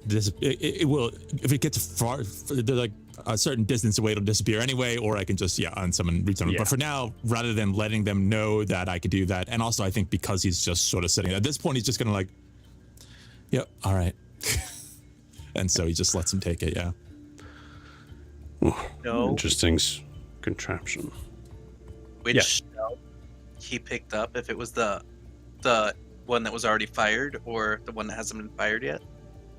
No, I was saying and because I don't know how guns work, that one of the chambers was empty from having fired it, and the other one just had a shell you're ready, already and like so it was just pulled like the Yeah, so shell we'll out. say like, essentially the okay. weighted shell would be the one that would roll the most anyway. Okay. So instead Right, of like so the it's carcass of essentially the whatever gun is that- empty at this point. The one he picked up is just like a regular shell for the Gotcha. weapon. Yeah. Takes the gun, looks at. Thank you. And walks out, and unless you want to do anything here, is the guards are going to walk out and leave you alone with this body. Yoon, is there anything you want to do here? If not, we'll cut away. No, I'm good. Yeah. Cool. We cut back to the rest of you guys as you hear the horrible sort of sound of a body continuing to kind of fall down into the area of Ogra. You remembering that it being kind of like just underneath where the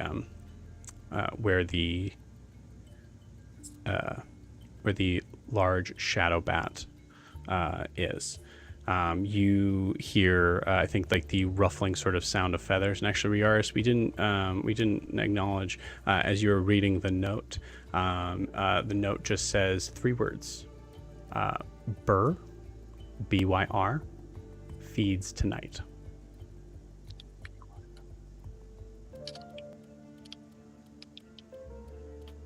Repeat that out loud. Okay. The muttered voices get louder as you hear. Oh man. Nope, that perception check. Yeah. You're not entirely sure what they say, but you get the feeling that it's action time. You're muted. We gotta go right now. The bat down there. You're gonna go towards the bat. No, I'm trying to tell them to get out. The bat heard that. Mm-hmm. Okay. So I need to know Fuck it, let's go. who's going where. Goblins in the tunnel, and then I guess the rest of us are shooting up. Okay. I will say, Granny's with the goblins. I will roll for Granny's. Okay, cool. You see Granny and the goblins head down into the tunnel that was made from the pecs. What did the pecs say? Are they gonna go? What do the pecs look like they want to do at the moment? I haven't said anything to them yet. Are they looking? They seem to be waiting. Yeah, they don't seem to be going with them. I mean, Riaris, you remember that wasn't... You don't think they were there to save the goblins. No, I think they have family here for sure, or they want their own thing. Are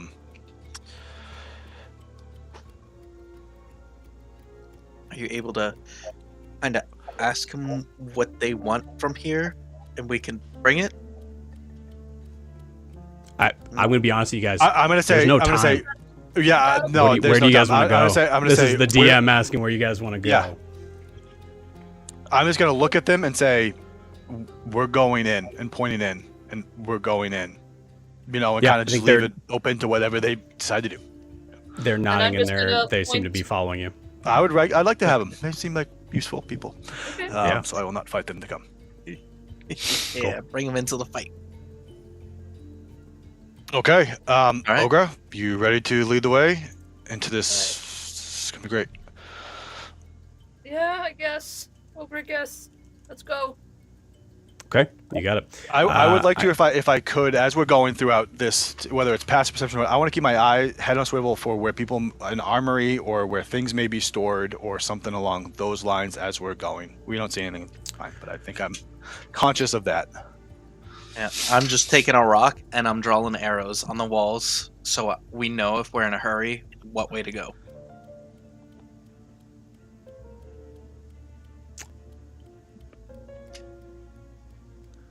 Ogra, just to give a possible chance for this. Ogra, give me a history check.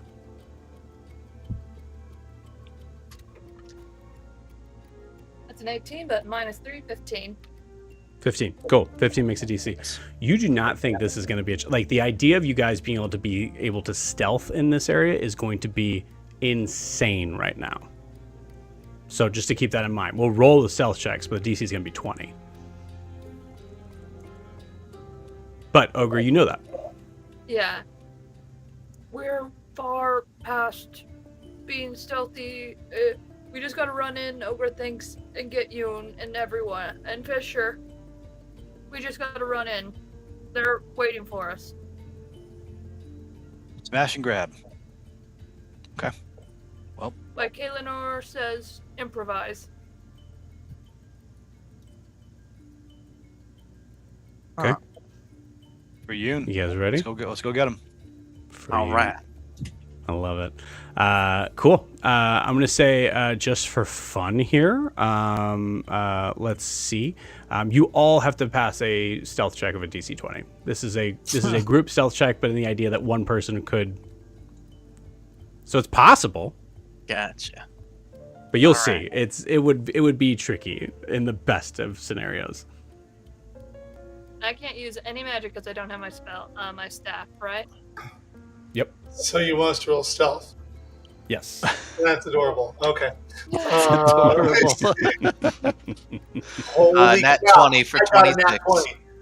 Nat 20 for 26. On D&D Beyond. So you can see it. On D&D Beyond. It's nat 20s. 2 nat 20s. Okay. Did anybody fail? Stealth, I got another I got a 15. 15. Let's go 15 fails, and Riaris 15 fails. I'll roll for Kaelinor too, just in case. No fucking way. Another nat 20? Did you get nat 20? I got a nat 20 as well.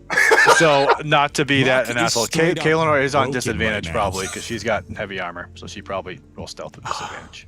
Not to be that well, person. Yeah. it's still a nice thing. +2. You know on what? that right there. The DM Sorry, rolled Kay, it, and if you watch it. it's fine. Kaelinor, just know that you rolled a nat 20. She had in the idea of this. inspiration from doing a thing earlier, and like Right. you know, Oh, it's- yeah. Sure. Yep. Inspiration for exams. Yeah. So Really study here's what I will say on that. You guys still failed, so it's still you're still running right into combat. However, those that rolled a nat 20 are going to have a surprise round, which is going to be very useful here. So as you all are moving, I imagine most likely finding, we'll simplify this and say like finding the actual way up in a way that is not the waist sort of area. You guys are able to open the hatch and move yourself out to the large settlement of the Merlin Loke encampment underneath Mount Jacoblan. I need everybody to roll initiative, and we're going to take our 10-minute break. We'll see you guys in 10.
Okay.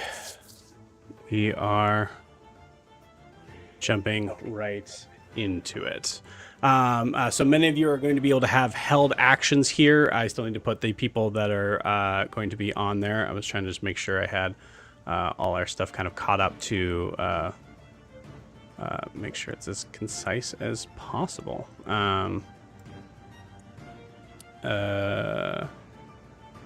But as someone who is not only, I believe, rolled the nat 20, but also has a has the highest initiative,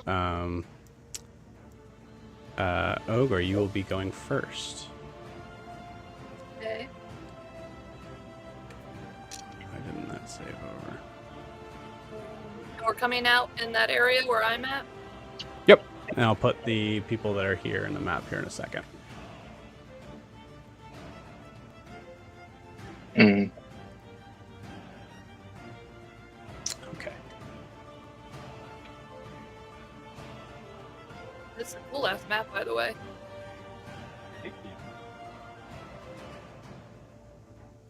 Oh, is this the other end of the guard tower? No, this is the encampment itself. Okay, I just see the two little lookouts.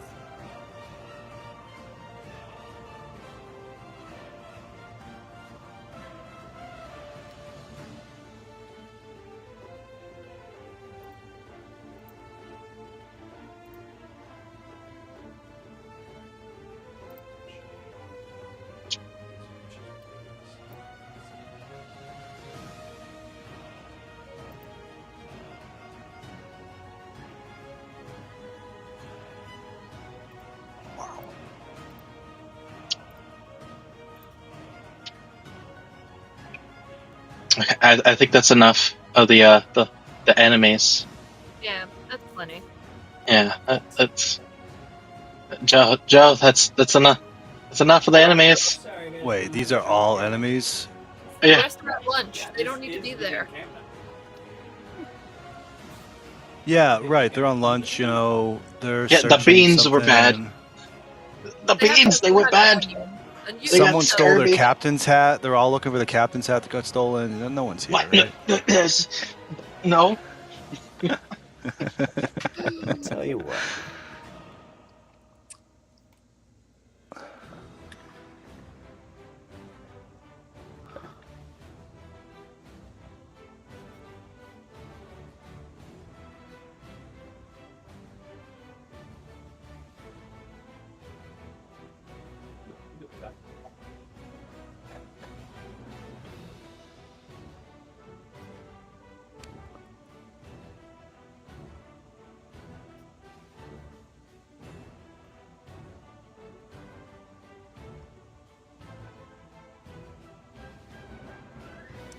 Just need to put one more guy on and be ready. So, Ogre, just be thinking about what you're doing for your surprise round.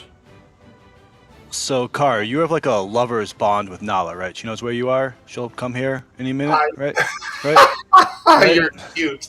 I don't think we have that bond. You know? Yet. Life goals. It's wonderfully interesting. You think that we do? It's, No, I don't. I'm just wishful thinking. You know? Oh my god. Wow. What is it? They're gonna get the what are the stones to talk to each other? Sending stones. Sending stones. That's what they're gonna get. I loved Yori's version. Little sending journals. Yeah, I was really happy with those. Nobody used them, but maybe in the future we'll start using them. I'm sure you will. Yeah, I'm sure. Yep.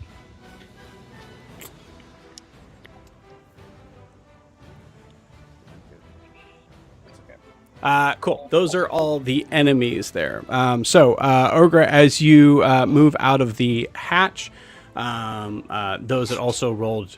We'll just handle it now. For those who also rolled nat 20s, which I believe is Car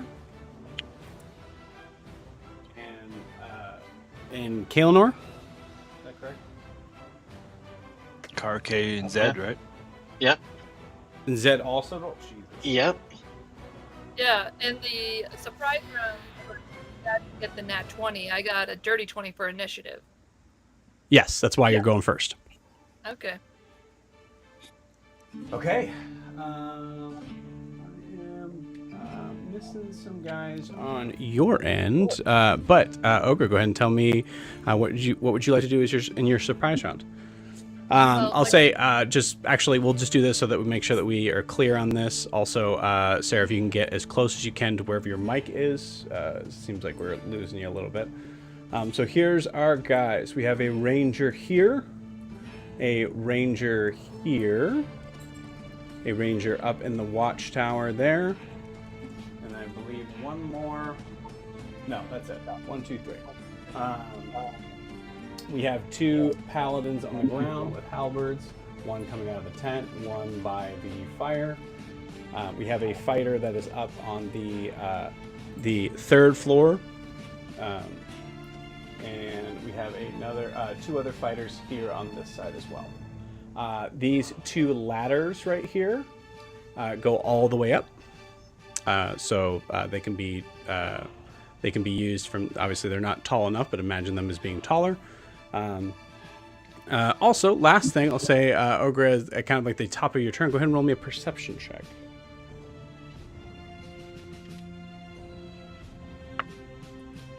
Okay. That is a 19. Nice. Great. With a 19, you see a much smaller cage that are carrying 2 other pecks here. That is right there next to the tent. All right. I believe that is it as far as any questions from anybody. Actually, we'll say. Anything down below? Does that count as a short rest for Ogra? No. Okay. So, go ahead. Go ahead, Zed. I'll go last. The fighter that is by the ramp closest to us, behind him, is that a like an arrow launcher? Oh, ballista. Yeah. Ballista? Yeah. Right there. Yep. Is it this rotatable? wall here, it is rotatable, yes. This wall right here is actually just in case if I needed to make a kind of like a close-up scene. So that wall is technically not there. All right. And is he standing directly in front of it, or is he just off to the side of it? I would. He's not touching it. If it makes a difference, I'm not sure what you're asking in that. In case I engage it, if he's in front of it, if it'll just go and hit him. Like swinging around and. Like swinging Like- around. Like, if I shoot a dart at the lever, and the lever sets it off and fires a bolt, if he's standing directly in front of it for the bolt to hit him. The bolt.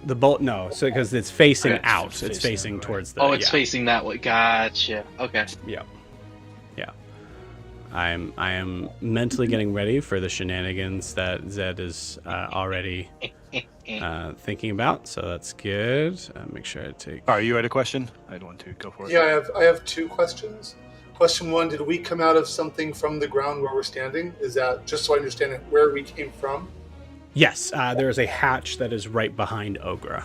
Got it. Okay, thank you. Because I couldn't quite see it. I was like, where did we come from? And the second question is, do we have any idea, with the exception of overseeing the pecs, where Yun, Milky, or Fisher are? I'll say, because I was going to have Ogra handle that as well, because Ogra would be the only one that would know. I'm sorry. The question was the question where Yun might be located? Was that what you were asking? Yun and or Fisher and or Milky, like any of the ones we're looking for, because we just saw the pecs. You showed us where they were. Right. Do we know where the other? Milky is nowhere to be seen. Above, well, whatever goblin was put in the jail cell with Yun. So we'll say Yun with a. We'll carry over for the perception check. I was going to actually have Ogre roll a separate survival check, but I'll say that 19 was good enough to be able to kind of like recognize from the the movement and smells from where you were coming from that door right there is the jail cell. And I just realized one of these songs I should probably not play, so I'm going to switch it over to the violin fight so that we don't get muted. Sorry, gang. I didn't listen to all of that. My bad. Oh, wait. Hold on. That was the wrong one. That's why. Drop it. Drop it. Drop it. Hopefully this one's working. Yeah, drop it. Is there anything unique about that gray section on that second level of the scaffolding? Yeah, it looks like a spider web. Hmm. Right here? To the left of the that. middle. The gray, blue. Maybe it's blue. Middle. This? Mhm. Yeah. These are all just like hanging cloths, Cool. like Okay, leathers, things like that. Yeah. Made to I was kind of give wondering that like if- shanty town sort of look. Yeah, it looks awesome. Yeah. Cool. It gives it like the concept that we want to kind of like put here is the idea is that everything is like cheaply and just functionally built. Also, actually, Ogra, you would know again, kind of carrying from that same perception check. This door, it was the interrogation room where Aloria was interrogating you. Okay. Any other questions? The guy in the tent, you said he's a paladin or a fighter? Paladin. Okay. I think both on the ground floor are pallies. Yep. Halberds are paladins, swords are fighters.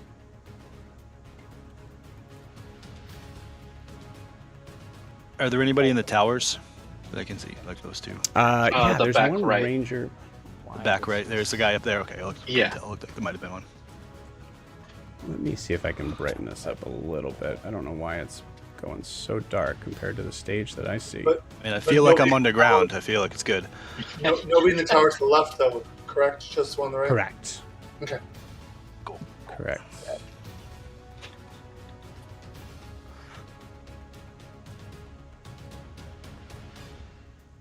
Oh yeah, that's better. There we go. We'll go with that. Cool.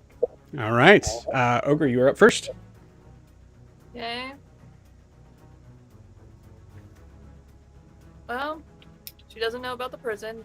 She sees this guy, and she gets...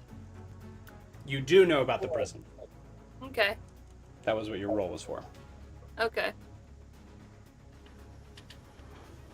Then I look to them saying, there's more rock people over there and Yun may be over there. Just a clarification for you, Sarah, so that you understand. This is the door that would be leading to where Yoon is in the Yes. prison. This is just the cage. So just make sure that you're not confusing them. Yes, that's what I was trying to clarify. Okay, cool, awesome. I was saying because they're in two different spots. So Okay, so yes. So Yoon's not necessarily behind that door. That's like to a hallway to Yoon. correct. Or gotcha.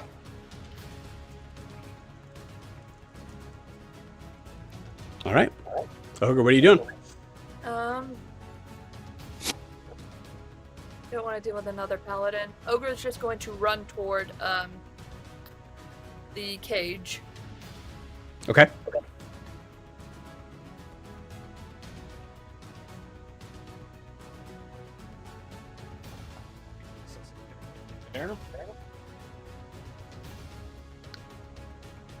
In fact,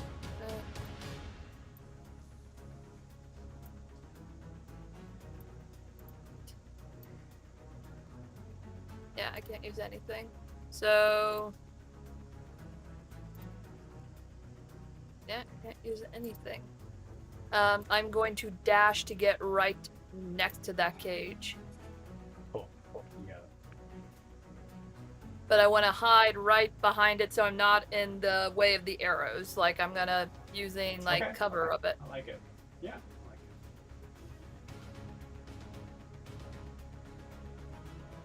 Cool. Is it end your turn? Yeah. You got it. Cool. Zed, you are up next. Actually, Zed and Kaelnor, surprisingly, once again, share initiative. You two, man. Right? Alright, so I'm going to cast Hunter's Mark on that fighter next to the ballista. Okay. You got it. Cool. What else? I am going to try to get as close as I can to the bottom of the ramp, and I am going to attack.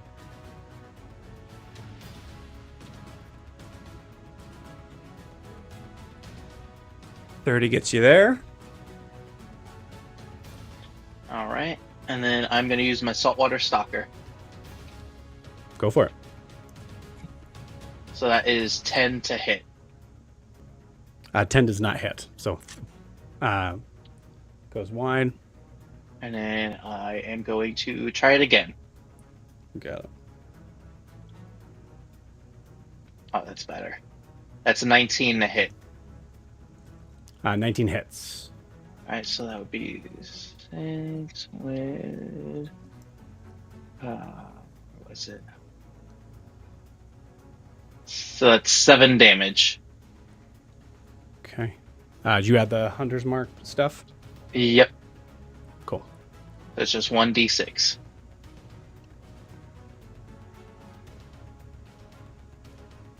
Okay. You got it. Anything else in your surprise round? I'm going to tell Car to help me with this ballista any way you can. Okay. I feel like that's... okay, yeah, all right. I like it. Cool. All right, does that end your turn? Yeah. You got it. Kaelinor, assuming the spells are right. Oh, yep. Yes, they are. And they are gone. Yep. Cool. I think sees the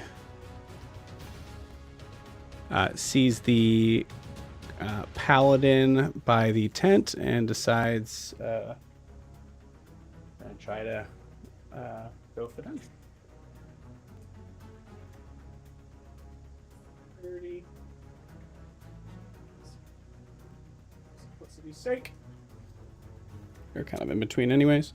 I was going to roll 2 attacks. Oh man. If someone else wants to roll for Kaelinor next time, you certainly can. They both miss. I guess I'll roll for her next time. Cool. Sounds good.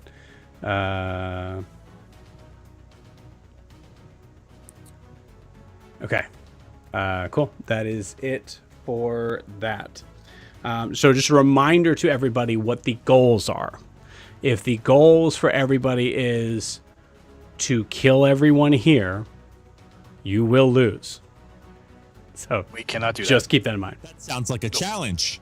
It does sound like a challenge. You're absolutely right. It is for sure a challenge. that. You're not here, you, and don't encourage us. Cool. That is the end of Kaelinor surprise round. It is now. Oh wait! Surprise. Yeah, advantage. I know how D&D works. Yeah, you still got Which Car. also means you would have been attacking with advantage. You would as have well, had. Zed. Oh, I would have been? Yes, you would have. Mhm. So go ahead and roll that. I roll one more D20. All right. So it would have been 27 to hit. Jesus. Yes, that Misses. hits. All right. And it's a... Where is it? The D6. So it would have been another 7 on that guy. Cool. Total of 14.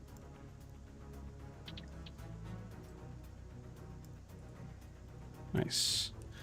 Okay, cool. Both attacks hit from Kaelinor, so I will roll 4d4 plus 8. Fully out of smites, just FYI. 6, 9. 9 plus 6 is 15. Jeez. Okay.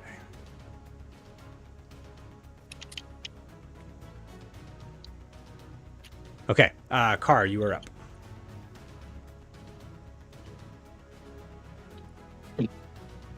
You guys have been using EV Mux for a while. I'm just to myself going like, help with the ballista. Okay. Yeah, All right. for sure. So, Yeah. I was as my- a DM. I was like, no. I don't think you get to clarify because you No. specifically were like, in any way that happens. So that's Well, what no. you. That's what I was- Zed says. I was gonna tell him what don't. I want to truly do with it. I don't. No, know. you can't. You can't. This is you specifically were like, and whatever that means. Okay. I don't know if this is going to work, but Card likes being a team player and is going to do his best. So, Card casts Sleep on the guy right in front of the ballista. On the ballista. Cool. I get 78. I have no idea if it's gonna. If it depends on how I roll. And That might. I rolled a it's spinning. I rolled 35. I don't know. Okay. Give me 1 second. So I just send out like just one of my spirits to try and put it to sleep. I'm like, that's all I can think of to do to help. Not enough. Damn. I will roll one thing. Okay. Was he No, injured yeah, I mean- earlier? Not enough. No, they have pretty high hit points right now. Oh well. I mean, It was- even- It was an Yeah. attempt.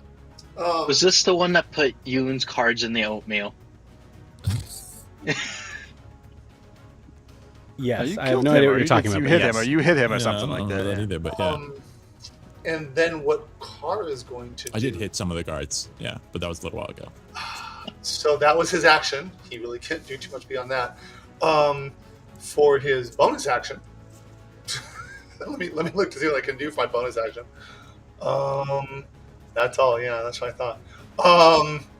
I can't do anything like hide or anything, right? Because that's just eating stuff. Because that would be a rogue thing to do. Yeah. Okay. Then what I'm going to do is I will grant Bardic Inspiration to Zed. It's the only other way I can think of to help with the ballista. So there you go. And I will at least, I can't hide, but I will duck behind those crates. So it's harder to hit. Okay. Because most of the people are there, so if I get really close to it and just crouch. I know I can't hide, they can probably see me. But I want as much cover as I can get from shooting things. You got it. Okay.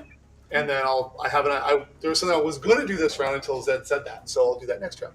And You got it. I will, in case I need to, I have my reaction of silvery barbs. So. All right. I like it. Bardic's inspiration to Because my Zed. dog found his toy. No worries. Cool. So thus ends the surprise round. So we're now going from the order. Now the enemies are notified. I will say, because I think I forgot to mention it before, and again, Ogra 19 perception check, I'll give it to you. There is a little guy that is hanging out behind the tents here who just happened to walk out of the jailer area. That is Byron himself. So, just a heads up Also, on that. Are any of the guards like they came out? One of the guards came out as holding Yoon's gun. Are any of is that guard here? I think that guard is in the hallway Okay, cool, right cool. now. Yeah, Right now, yeah. Cool. So we are back to the top of the order. Ogre, it is you. Last time I'm going to say this, I just want to make sure that we are absolutely 100% crystal clear. The goal here is to not kill everybody. The goal is to get Yoon, get Fisher maybe, get your stuff, and get out of here. Cool. Also, For actually, now. for now. Sounds like a challenge. I will do because I forgot to make a like sort of space of where the we'll just call it the poop chute is, and we'll say it is. That's a little close. Now I'm overthinking it. It's over here. When you moved away from the mic, I have no idea what you were saying, Joe. Poop chute right that there. little circle. He was just trying to say poop shoot a bunch of times. I just want to keep saying poop chute on my channel. Poop shoot, poop shoot. For clarification, if anybody needs that is where Ogra went down originally. It's where the body of the goblin was thrown in, right? Stuff like that. Editor, can we get a count for poop shoot? Poop shoot. Yeah, Bushi count. Do I or have I seen anywhere where they might have equipment? Ogre's equipment? Ogre's equipment? No. I can wait till my turn. Okay, cool. I'll say, I'll just give it to you and say you do not see it. As a big ol' hint. Cool. So, Sarah, make sure you're muting. Oh, you're coming up next, but just make sure when it's not your turn, make sure you're muting because we're still getting a little bit of stuff from you. But it is your turn. What is Ogre doing? That thing on the ramp, is that a lever? Definitely not. I'm not sure where you're talking about. Oh, on the right. Way on the right. Yeah, where it looks like King Arthur's sword there. This thing? Yeah, it looks like a lever. No, it looks like it's probably just a bunch of like seafaring equipment. So like a net. Yeah, you're not entirely sure. I mean, it's like anything like that. You can roll an investigation check on as an action to see if you can find anything. Okay.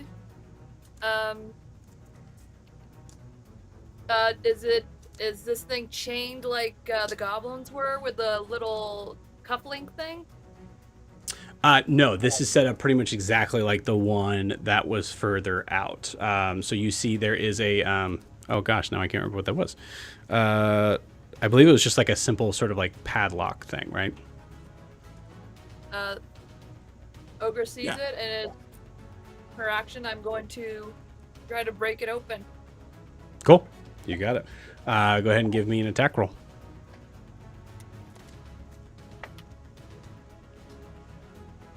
24. 24. Yeah, 24 hits for sure. Go ahead and roll damage. You need to roll, I'll say you need to roll damage above a 5. As you were just trying to break this. I add stuff because of sword, where'd the sword go? Are you using your sword? Yeah, that makes sense. Yeah. Then that's going to be a 6. Cool. Yeah, that'll do it. You're able to kind of break it off as you see the door even start to kind of like swing open by itself. And I'm just gonna like get to their level and point to where their people are. You got it. Cool. Yeah, we see the. Go ahead. God, what's the name of what's that phrase?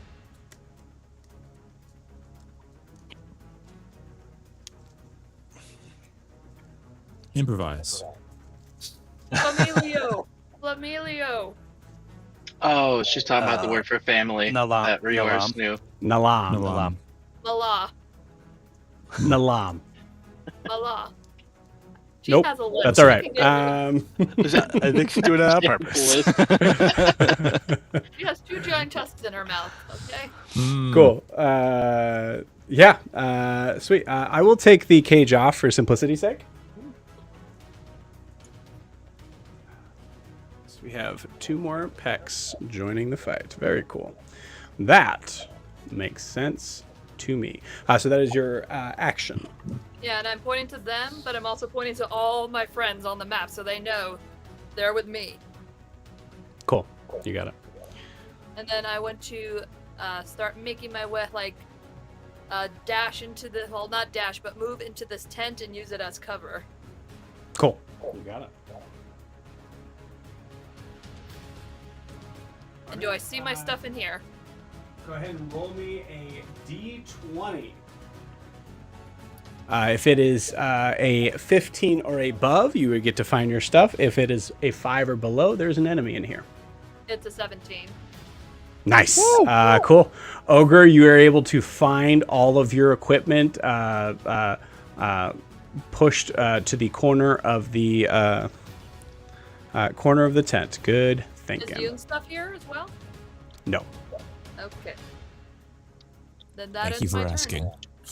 Mm-hmm. You got it. And I'm just gonna yell, I found my stuff, but Yun stuff isn't here. All right. Sweet. As you yell that out,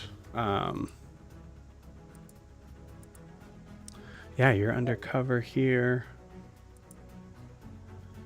Cars undercover.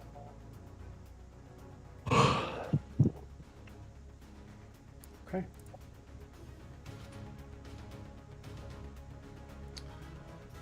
Yep, there's only one person to shoot at, so all 3 of the rangers are going to shoot at Kaelinor.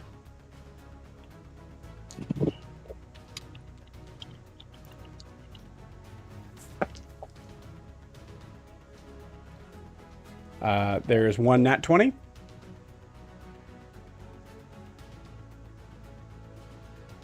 Silvery barbs? Yeah, I was trying to find my unmute button. I have a Yune's question. close. Yune's close. He's got to be somewhere around. I heard his voice. Well, no. Oh So my God. here's the problem, though. I ask. don't think you can't upcast Silver Barbs, can you? You can. You absolutely Oh, you can. Oh, you can? Yep. What does it do? So you can nothing. do anything. But you can use a higher spell slot. but to you can use cast the higher it. spell slot. Yeah. Yeah. Okay, that's my last spell slot, but Yeah. I'd rather survive this. So Silver Barbs, You got it. and Okay, I will cool. turn around and give the reverse to K. With that, it would have been 2 hits, but it is now, or 2 hits, one of them being a nat 20. It is now just 1 that manages to make purchase in Kaelinor's shoulder. That is 9 damage to Kaelinor. Or sorry, 8 damage to Kaelinor. Okay, cool. Nice. That was the Ranger's turn. Car, roll me a d20. Aye, Captain. 13. If you roll... Okay, cool. You got it. Yeah, sorry. No, that's totally fine. You are right in the middle where nothing happens. If you rolled too low, it would have been bad. If you rolled too high, it would have been... really good. Good. Okay. Yep. That's plus 11, right? No. Yeah, plus 11 for sure. I will say just to clarify here, both of these numbers are going to so we'll say like 5 or below is now 6 or below, 15 or above is now 14 or above. So they're both going to get kind of closer in together. Sweet. Okay, cool. Riaris, it is your turn. Am I behind Car? Is that where? Yes. So as you guys appear, as you guys are starting your turn, you will appear on the board. Oh, I'm over there. Unlucky. Okay. Yeah, I want to. That's the hatch where you guys are coming out. Just to clarify. So everybody, yeah, as they're starting yeah. their turn, is going to come out there. Okay. Well, seeing myself there, I will start off by using my bonus action to launch myself over 15 feet diagonally to get over whatever barriers are in front of me. My goal is I'm beelining towards the door where Ogra pointed where you might be. You got it. So that's my ultimate goal. So I'll use 15 feet of just launch to get over there, and then I'll use my other 30 feet to move kind of towards that fire. Preferably not too close to the guy, but you know. So as you get closer, there's going to be a certain point where now looking at the door, as you see a figure that you have not seen yet, you see a small, you almost think goblin size at first, but you see the kind of like dark or kind of like turquoise-ish blue skin, yellow eyes of a figure who is now pulling out a spear from his back. Best to turn around, mate, as he is facing you. Is this person blue? I would assume. Yes, he is. Yep. Would I have ever, in my leveling up montage, have experienced a blue person like this? Have I ever seen anybody like this before?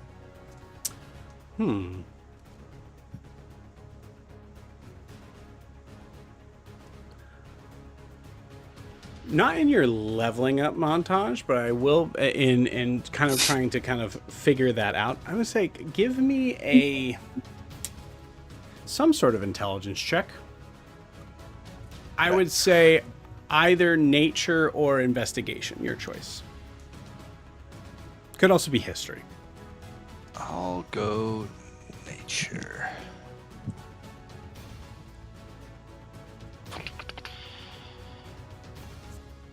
Not bad. 15. 15. Okay. You get the feeling with this figure, even though he looks very goblin-like, there are definitely some features that resemble goblin. The color of the skin, the kind of sort of angular shape of the face, and I would say it's kind of tricky in terms of the only other sea elf you've met. But you get the idea that this figure is half goblin and maybe half sea elf.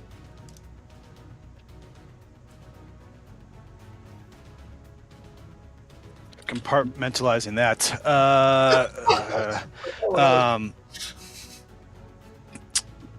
Riaris will look at him and just say, now's not the time. And continue to head towards the door, and I will use, shit. No, I don't really have much else to use. I'll save that later. Yeah. Shit. 1 second.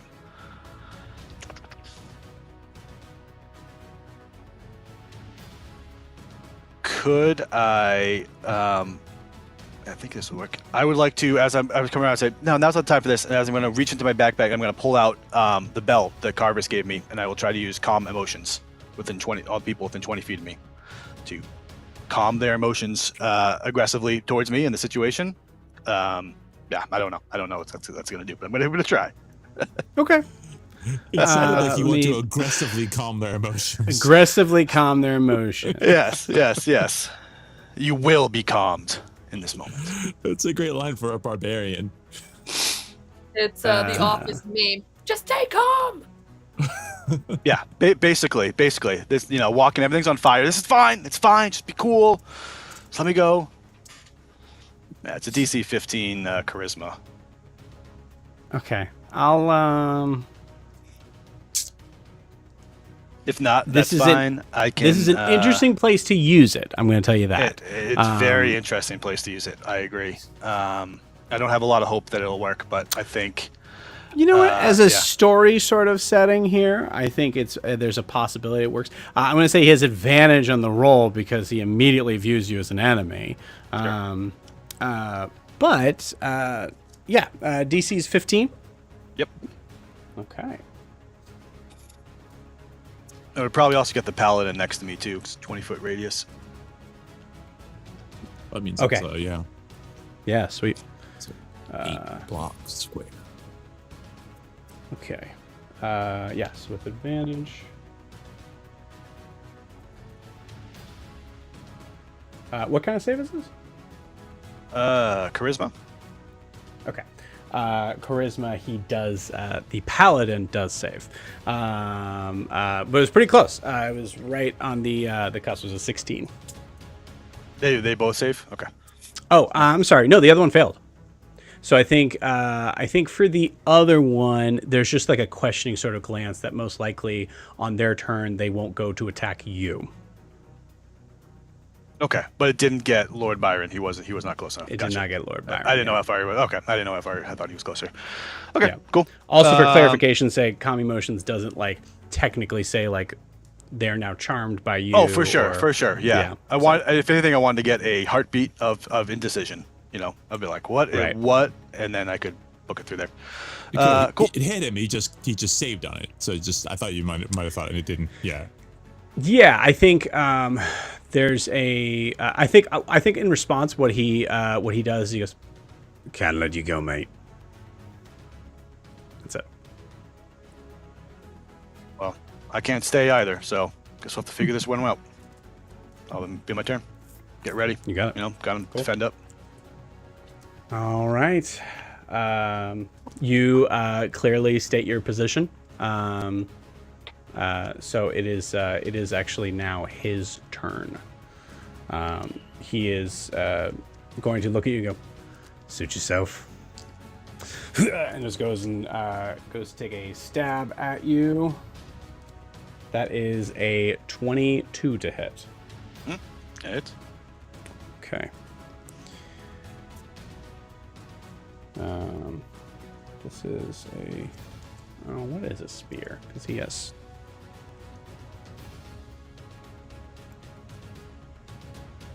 D6. Okay, cool. That's what I thought. Okay. Okay.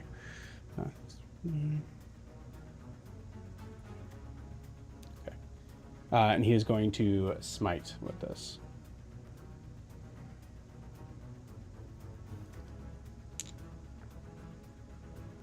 Eight, 3.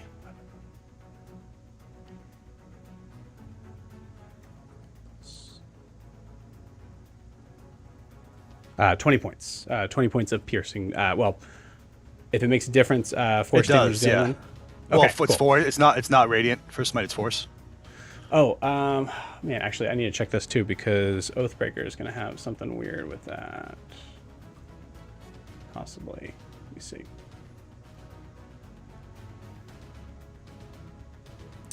I thought it was force, but I don't think it. Maybe it isn't.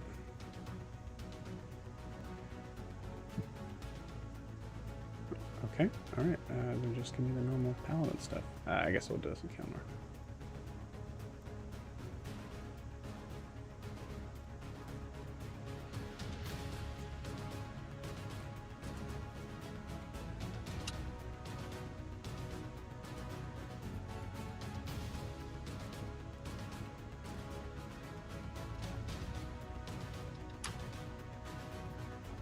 Oh my god. There we go. It is radiant. Yeah. So,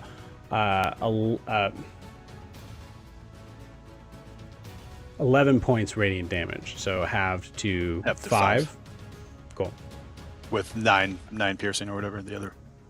Okay. Yeah. So, yeah. So 14. total of 14. Yep. Nice.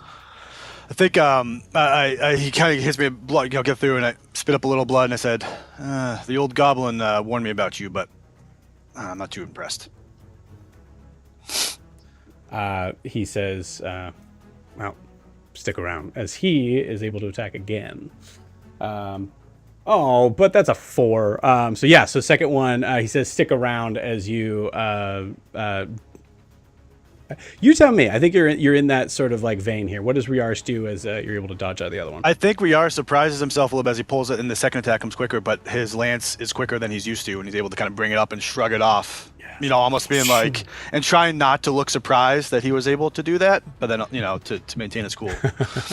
Cool. I think you like full on just riposte it, and the spear goes kind of like flying up in the air as he kind of like looks at you, and I think there's a there's a moment of like you see a very like shark tooth sort of smile come over him as he pulls another spear out, but that's the end of his turn. Yeah, that's cool. He's got to fight. Like so. Cool. That is the end for that dude. This paladin, the counter motions did actually work for that, so this paladin is going to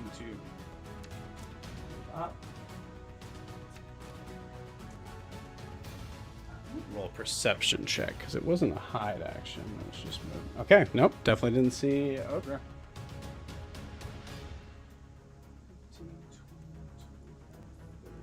Just enough reach with the halberd. Is going to attack. There's a dirty 20 to hit, which is going to hit Kaelinor. This is the big boy, I believe. It's 9 points of damage to Kaelinor as well.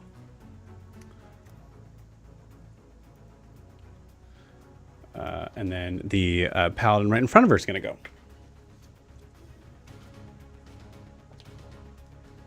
And misses on their attack.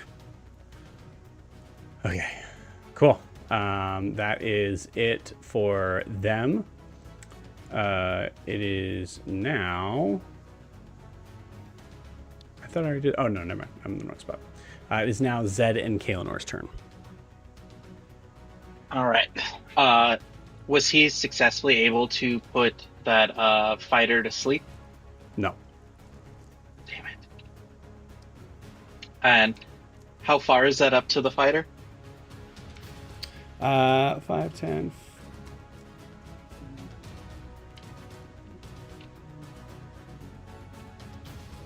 I would take your full movement to get up to 5 feet of him. All right. So, actually, I think like closer to like maybe 25. So 25 feet 25. away from you. All right. So I'm gonna run up, and I'm going to, on my way running up to him, throw 2 daggers at him. Okay, as you're running up to him, cool. Yeah, go ahead and roll Yep. an attack.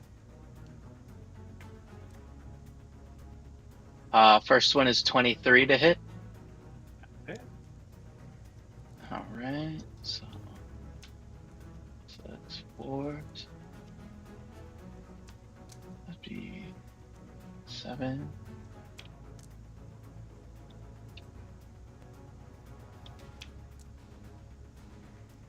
So that's 12 damage for the first hit. So that Okay. is 7, and then +2 for the throwing, and then +3 for the hunter's mark. Got it. Okay, cool. All right.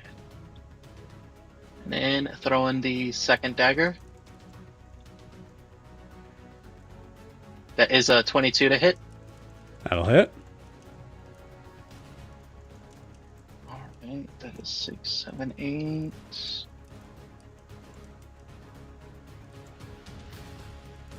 That's another 12 to hit.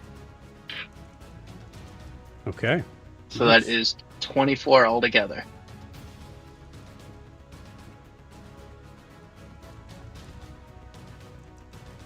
Is he looking hurt? So just a reminder to you guys for this: these are the same like type of people you were fighting before. So that being said, yes, he is now just at a bloody spot. All right. Are you continuing up towards him? Like you want to end 5 feet in front of him? Yeah, Okay. because I want to get next to that ballista. And then I am going to use my last spell slot for Ebb and Flow. You don't need to spend a spell slot for ebb and flow. Okay. So I'm going to start Ebb and Flow as my bonus, and then end my turn. Do you? It is a resource. Yeah. Like you only get a certain amount of them. Yeah, then that's probably what I was thinking as my last one then. Okay. Let me check just in case. Yeah, that would be my last one. Okay, you got it. You activate ebb and flow. And then that ends my turn. All right. Cool. It is cool. Yeah. It is Kaelonor's turn.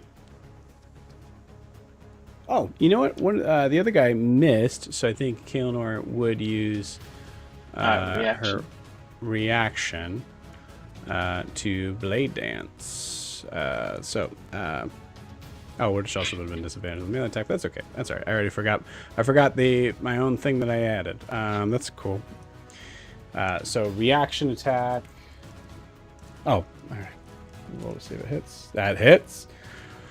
Natural 19. 5, 3, 8. So that's 8 damage to the pally she's attacking.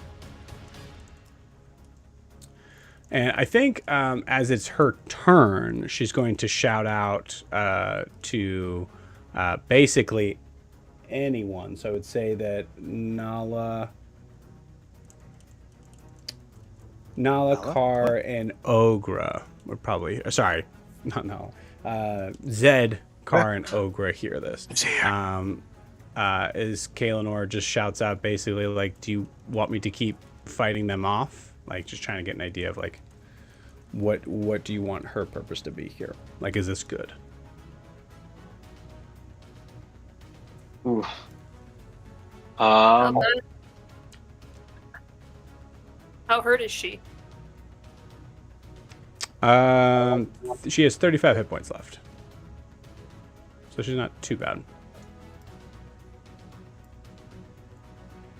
I have a plan to get Riar some room to get to the door. She's nowhere near that. So I would say try to get them as close to the boat as possible, because I want to use that ballista to knock that back left tower down and crumble all that scaffolding with everybody on it. And I want her to like be enough out of the way so she doesn't get damaged, but everybody else takes damage from the fall. wait, I'm sorry. We'll put it into role play sort of thing. Zed, what are you saying to Kaelinor? Push them towards the boat and get out. Cool. Yeah. Say mechanically, there's no real way she could do that without like using strength stuff, which is not her expertise. Yeah, it'd be more of like she goes towards the boat, gets them over there, and then just disengage. Okay. She could also try to like intimidate them or whatever. There's mechanics, but just not direct like push mechanics. Well, unless you just do the she actually push function. I'm gonna say she has a push function, but she does not have resources anymore for that. So yeah, cool. So what she'll do is she'll make her attacks on the main guy first.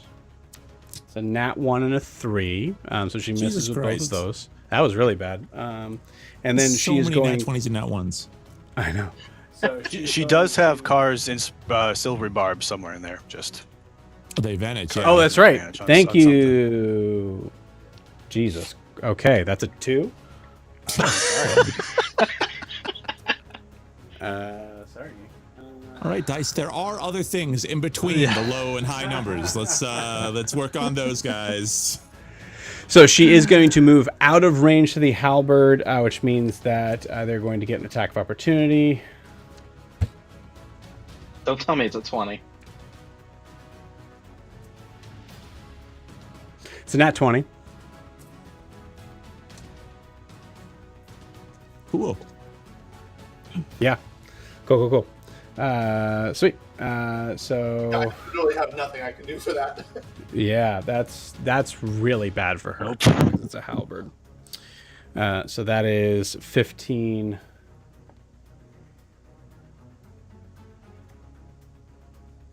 She has another reaction. That reaction was before her turn. Yeah. She's able to pose disadvantage. So she's going to negate that nat 20. As she has not used any of these. Nav, use your blade dance. Also, actually, no, you know what? Never mind. Don't. Glad you didn't. Cool. So that nat 20 drops down to what I believe might be a miss. Let me see. She's gonna get back and be like, Joe, where is my blade dance? I was saving that. I was saving my blade dance till the end of the campaign.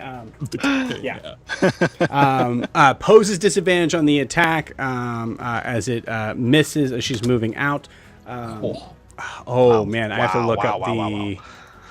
I have to look up the thing for this because I made it. You can use the ability to the attack has disadvantage on the attack. If the attack misses, your normal focus allows for an immediate counterattack with your double-bladed scimitar. The scimitar allows for an immediate counterattack with your double-bladed scimitar. It doesn't say. On who? Technically, say towards that creature. Well. Right? Thoughts? It is. I mean, so it's a dance. It's a momentum thing. That's the thing. Right. It's like, yeah. So she's moving from one thing to another. It just allows I would that almost action. argue, as long as she's fighting a group of people, it could be anybody in that group. Yeah, as long as they're within Like, reach. throw something somewhere. That makes a lot of sense. But as a counterattack, that. yeah, if there's multiple people, I would agree. Well, I'm glad we all figured that out because that's a miss on the blade dance. But hey, negated the nat 20. That would have been bad news bears. So, cool. So she's in a place that is going to force the other dude at least to move forward. So that is the end of Kaelinор's turn.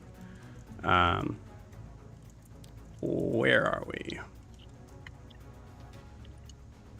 There we go. Okay, it is now Yun's turn. So Yun, go ahead and roll a perception check, DC 5.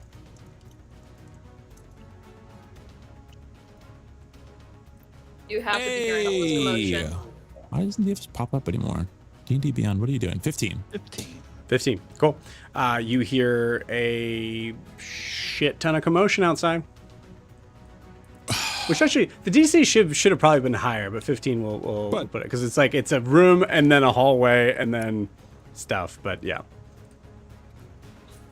So you are still in a locked cell. But, yeah, I don't know if you want to do something cool. Crazy. Nah, I don't want to do anything cool. I don't like doing cool stuff. Cool stuff is stupid. Just take a break, relax. It's overrated. Yeah, the only thing I'd want to ask is, so when I tried to escape previously, I used Thunderstep.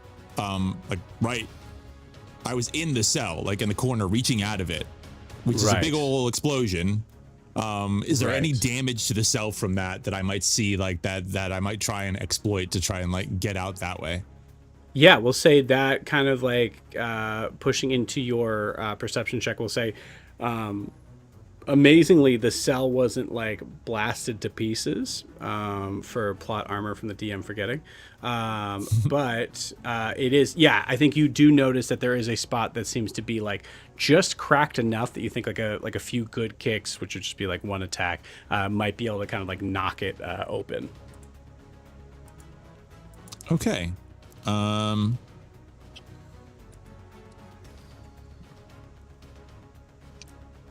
Well, I'm gonna apologize to Carvis, and summon the percussion pistol back, because that's really the only metal weapon I have, also that I can use that's not strength. You're gonna use the pistol to bust it out. Yeah. That's why I'm apologizing. It's like, I'm sorry. I'm sorry to the weapon. I'm sorry to Carvis. But I have to do this. So yeah. Somewhere Carvis is just wincing and uncontrollable and doesn't really know what's going on. Yeah. Yeah. All right. My heart. All right. I'll just make it an attack with it, I guess. You got it. You know.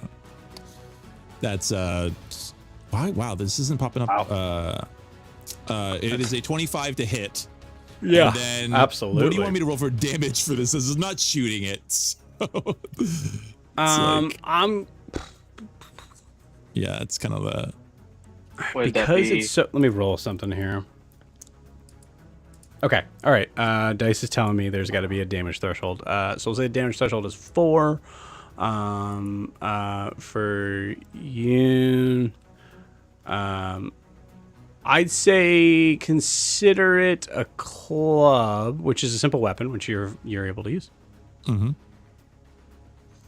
Okay. So I think it's a D6. Yeah, I think you're right. Okay. But with proficiency, I can add. Yeah. It's fine. Technically, the whole thing with like Pact of the Blade and whatnot is like when you it is a D4 actually. I apologize. Yeah, when you bond a magical weapon, it is that you could summon it in different forms is the whole thing with the Pact of the Blade. So it's kind of like I could kind of so there's a lot of, but yeah, I'll roll a D4, D6, but then also if I'm proficient with it, I can have my proficiency. So even with a D4, say make it a D6 then, and the idea that it's a little bit stronger. Than right at 4. Doesn't matter. I got a 4 on the D4, and then it's also a +6 to the damage. So that's 10 damage total anyway. So. Oh, baby. You blast out of this thing, and there's a moment where it looked so good, and you're not entirely sure if the goblin that is in the other cell is conscious or not, but hopefully he is, because it would be nice to have an audience for how cool that was.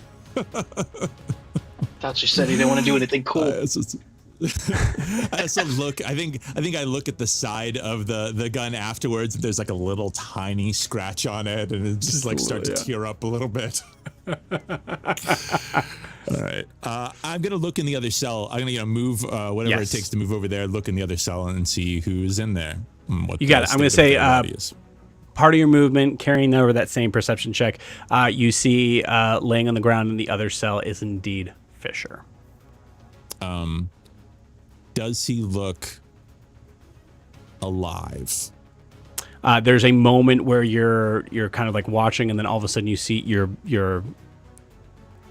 Evan, you're 100% sure. Yun, you're 95% sure that you see his back seem to move a little bit as if he's breathing.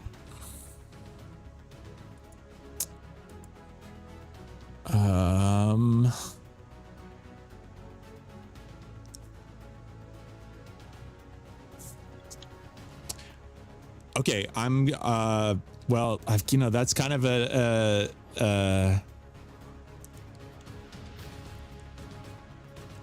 I guess, yeah. I'm trying to figure out a way I might like get his attention and wake him up. So, however he is, I'm going to just, I guess I'll just yell. I'd allow that to be a use an object if you just want, or yell. That's totally fine. Toss a thing at him, or like I was thinking about tossing a little like rock or whatever at him, but I'll also probably just yell, yell out, Fisher. Just grabs a chair against the jail cell. Try not to hit him in the head with tossing something. You see, so I rolled a 14. You see his face is still down, facing down. You see him just raise up a hand behind him and give a thumbs up as you see his other hand is slowly trying to pick himself up off the ground. Honestly, I thought he was going to give another finger. No, I think he gives a thumbs up. Yeah. Okay. Well, I mean, that's the turn then. I mean, that's what I got. You got. I still think you have movement if you would like to move at least to the door. The thing is, I need to be able to touch him next turn, so I'm still gonna be staying within that range at this point. You got it. Cool. I like it. How far is the door away from me right now? I'd say about 15 feet, because it would be enough to be able to kind of like recognize that there's a possibility that they wouldn't have saw your gun when they came in. So yeah. So I guess would I be able to like crack open the door on this turn, or is that like, I don't know if it's a free action to sort of open a door or to like, because the idea is that I would take that 15 feet, just barely open the door to sort of see what's going on while staying within range to walk back and like touch him after the next turn or whatever. So you've rolled some pretty crazy good rolls here, so I'm going to give it to you in the idea of like being able to kind of just at least get the concept of the coast being clear or not. I will say it is a stealth check just in case there is someone in the hallway. Yep. Yeah, that's fine. Stealth check. It was really on that 19 for just a second. So instead, that is an 8. Cool.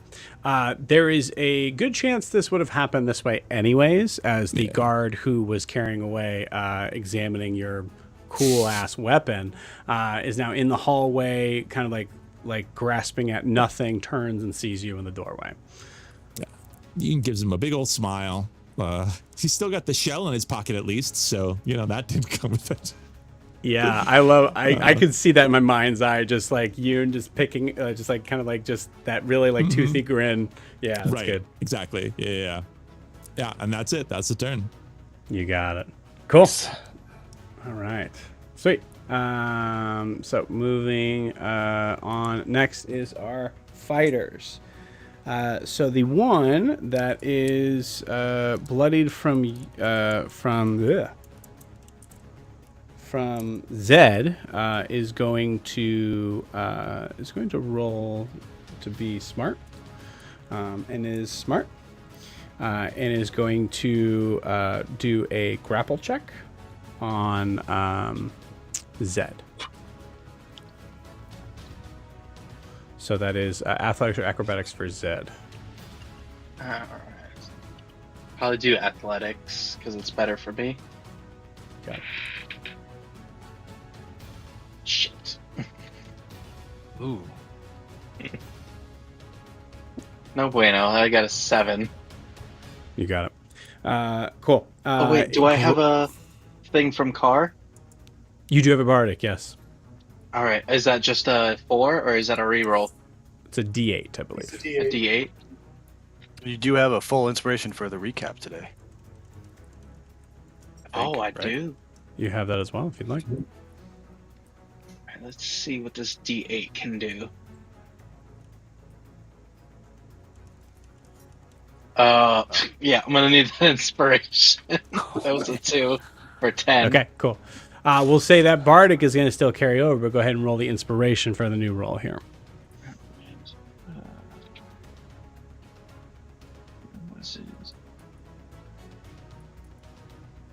Oh, 15.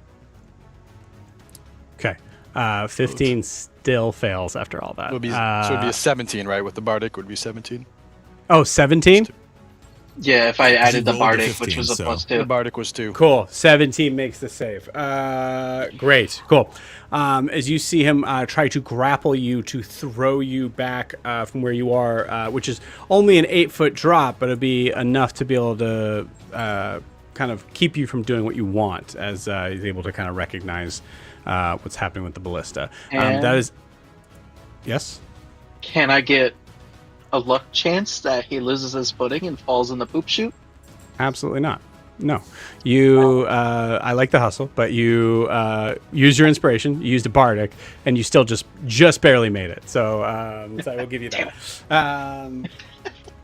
Oh, man. I was gonna say, I just look over and I've been like, that's a Hustle shitty is way to real. go.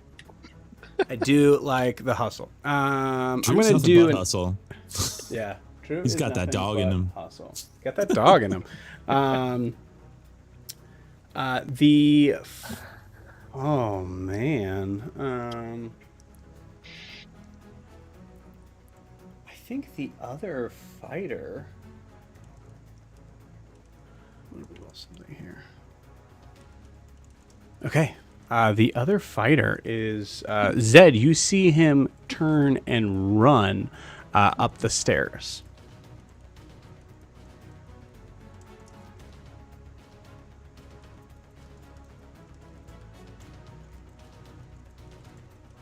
Oh no.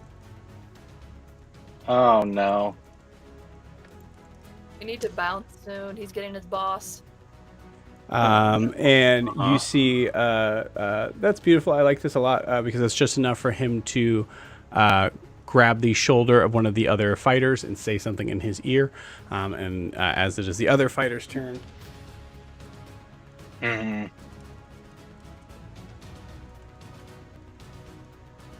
goes in the door.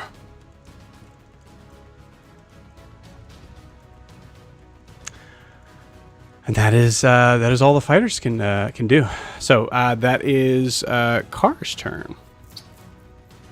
Can you please re-describe to me the condition of this area?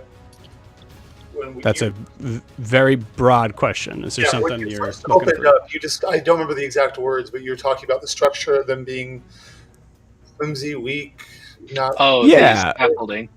Yeah, you definitely get like kind of like a sort of like shanty town sort of vibe. So there's definitely like structures here that are not probably perfectly well sound. As you see like the fighter kind of running across the tops of them, you notice that there seems to be like a little bit of a shakiness where that main sort of where that door was.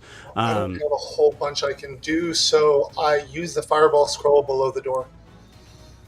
Okay. Come on, baby. Been waiting for this thing. So I did. I will say I'm also proud of myself because I did prepare for just such a mechanic. I'm sorry to your map if I do something bad. No, this could be. This This could be exactly what we need. massive. This could be huge. I want you guys to like take like a really like close look. If you guys can like just like kind of like lean in on the camera and see those scaffold things, they're really thin. Yeah, that's what I'm aiming for. I want to aim that- scaffolds between the two tents. Yep, I think that I try to make that very clear, putting a bunch of flammable objects around. I want dig to it a aim it lot. far enough back that K is not in the blast. Cool. I'm aiming for the scaffolding, not people. If people get hit that are Merlin Moke, I don't care. But I will put it back far enough so that K is not hit. Cool. Come on, baby. I like it. And you have access to 3rd level spells, correct? So it's just going to go off. I believe. Spells on your class but at a higher level you can normally cast. Yeah. Nope. Yep. Yeah, it just goes. Yep. It just goes. So Incredible. Huge. I don't have a lot I can do anymore, but I have a scroll. So this might just freaking just work, which is going to be really cool because I did forget that you had the fireball scroll. I just figured people might be using some small fires, but you're using the big fires. I only have a big fire. Yeah. I will say, because the range of the fireball, as I do have that. That is up to 150 feet. Yeah, you definitely have room. Oh, yeah. I have space. I was, during the time, I was researching it. So, this, you can definitely get the ranger in that as well, if you'd like. Sure. Well, hold on, Joe. Given my knowledge of magic, and since it is a thing, if I cast it there, is it going to cause a problem for Yun's door? Because if it does, I'll put it on the other one. Yep, I think that makes more sense. Yeah, that one. I don't want to try and trap Yun. We're trying to get him out, not lock him in. Yeah, roll me Get out 8. regardless, but yeah. 8d6. The threshold to absolutely destroy second level thing is 15 damage. And just so you know, where you got this. I'm casting it at the second level, so it's okay. Go 20 feet up and down. Cool. I like it. Will that catch the 2 paladins or one of them on the bottom? I'm trying to get it back far enough. I don't want it to hit K. So if push comes to shove, don't hit the paladins. Like I'm trying to get it far enough back so I'm not hitting K. I don't want that. I'll tell you what. Just to kind of make you roll something other than damage, I'll say go ahead and give me an Arcana check. I'm going to say it's a DC 10. Okay. Hopefully, if you're lucky enough, everything will just go. 16. Yeah, baby. Cool. What did that mean? I mean, it means good things. Go ahead and roll me that 8d6. 8d6. Okay. 1, 2, 3, 4, 5, 6, 7, 8. Roll. This is cool. 24. Oh. 24. You got it. Okay. And I under my breath, no one's near me, but just for playing, I'm like, I hope I'm doing this right, Nala. And as you send this fireball off, there is a massive explosion. Everybody in the world. No, everybody in this, in about 150 feet from this, kind of like duck, just instinctively, as a huge explosion goes off everywhere. I don't know why that didn't go off, but that's fine. Cool. Let me do some silly Billy map stuff. I apologize. Go ahead. Sorry. Sorry, Joe. I was just thinking, as you cast that and that big explosive sound goes off, that one guard that ran off to go warn Boss Lady, probably like, ma'am, and then boom. Yep, that's exactly what happens. It's funny. I didn't tell you guys that's where Loria is, so that's interesting that you guys assume that. Well, we did say that was her holding cell. I don't want him coming back out. That was the interrogation room where she interrogated Ogra. Cool. So I will say, on top of this, because of the damage from like the fall and the like just debris and all that stuff, I'm gonna say go ahead and add another 4d6 to this. Okay. So it's 1, 2, 3, 4. Ooh. Another 22. Oh, Ooh, shit. that's a good roll. Yeah, that was a good roll. 3 sixes That's and a almost 4. max. Yeah, no shit. So that would be 46 in total. Imagine like Riars looks at Lord Byron's like, Nala's here. You're fucked. Yeah, you probably have that power. Yeah, then Car comes out of the shadow like, oh, you're still fucked.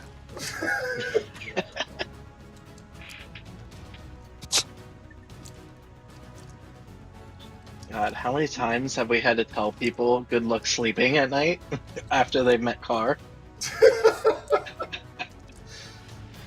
I'm just trying to help.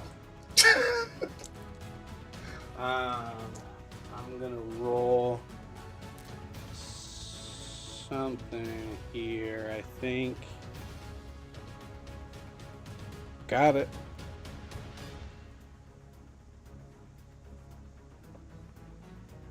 I totally forgot about that scroll, and this is like the absolute optimum moment to use it. Well, when you described it and I saw all the wood, I was like, He was like fire stuff. Yeah. But if I don't, Oh, if I have nothing my to say, God. oh, nice. Well, I'll right, say- especially you're like, I've got nothing. Here Wait. we go, and this is perfect. And you're higher level, so you don't have to roll on it. Like, So I assume that means that other area, because it says it sets flammable stuff on fire. It is on fire, which includes that boat for sure. Good. So yeah, I will roll. You know what? You're the you're the last one, so I will roll the top of the round. I will roll the fire damage for this. This is cool. I like this a lot. This is really good. So 46. Yeah. Sweet. 24 and 22. It all explodes. It goes boom. Car goes, all right. Interesting. As a skull like bursts into flames and appears in his hand. There's also like a certain point with the idea of like this falling and debris and things like that. Like, you know, you almost always want to give a dex saving throw on the idea of like if you're able to like land on your feet. There's absolutely no way anyone is landing on their feet here. Cool. I will say, Car, go ahead and give me a perception check to end your turn here as I mark these people. Perception. Check. Perception. Ooh, 18. Car's rolling well right now. I'm okay with that. Yeah, you are. I mean, a demon rolls poorly. Maybe Car gets the good rolls. Incredible. Yeah, I'm that's totally great. fine with that. We could keep with that. It's cool with me. You know? No offense to Dean. No, it's none taken. He's been doing it for what, like 8 levels now? You do not see either of the fighters that you see. Also, for the record, just to clarify, the entire like room behind the area is down. So like this, like anything that is here that is relying on the structure below it here has toppled down. So it is just a mound of debris everywhere. But Car, yeah. So both fighters nowhere to be seen. Could be dead. You're not sure. Car feels bad. That is huge. Good. You should feel bad. I wanted to kill you guys, and you're making it harder. Car has a pretty good respect for life. Like, he doesn't want to kill people.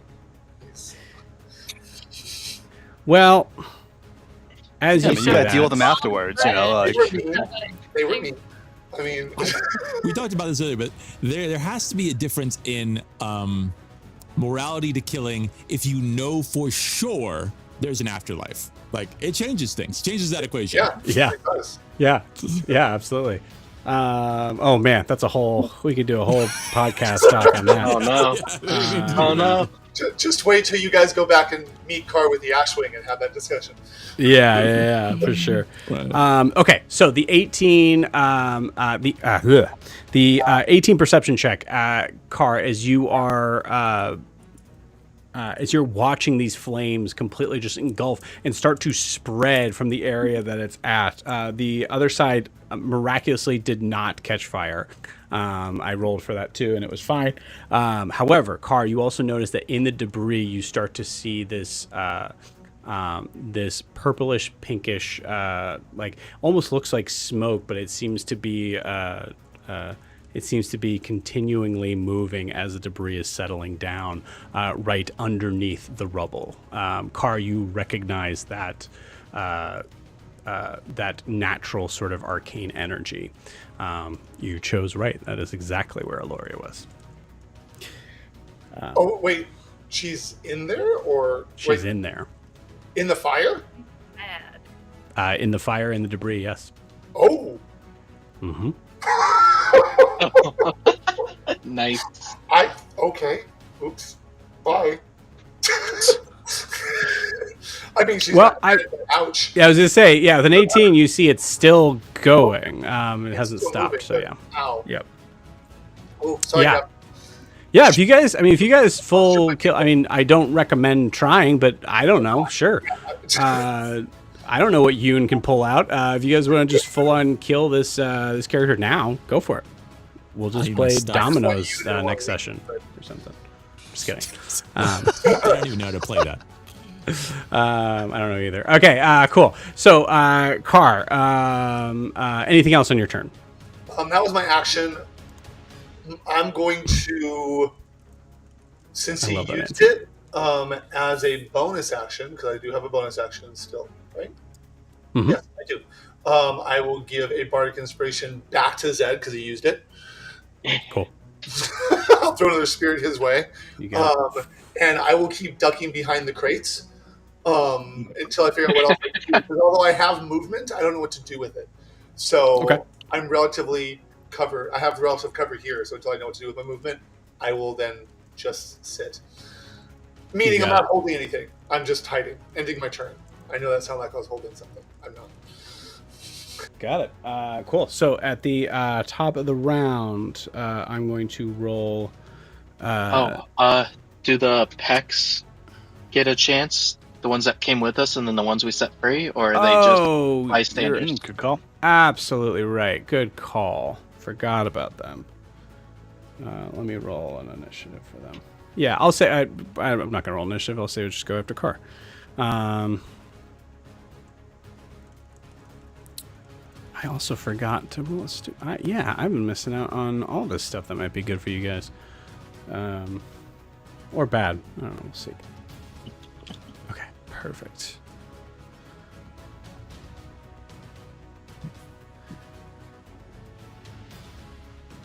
Okay. Sweet. So the other pecs come out. I am missing one. So for gotta be somewhere.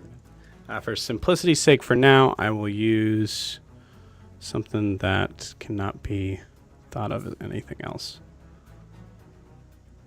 I'll use Hadrian. An NPC from UA appears. No. This explains so much. Does it though? No, not at all. Finally, it all connects. That was the One Piece. Cool. So yeah, so you see, first off, these packs go and run 5, 10, 15, 20, 30. And these 4 come up here. And it is a beautiful moment of weird foreign elemental exchange of happiness as everyone here gets the idea that that these actually what you see is like a moment that that it looks like. Is this important? It's not important. We'll figure that out later. Yeah, you just see an embrace here. They're hugging, giant fire behind them. Yeah, they're full on hugging as a like 80s action movie is happening behind them.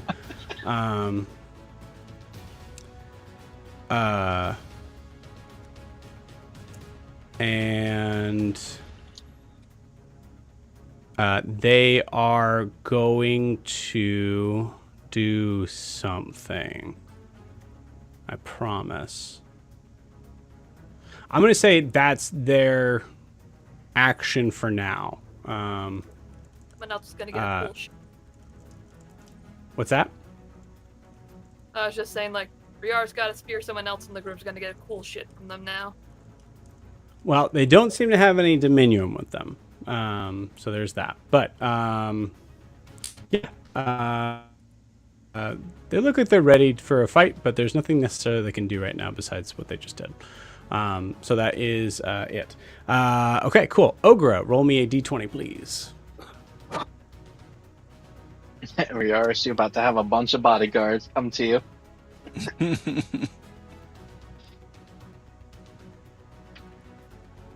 4. 4? Okay, you got it. Nothing yet. Sweet.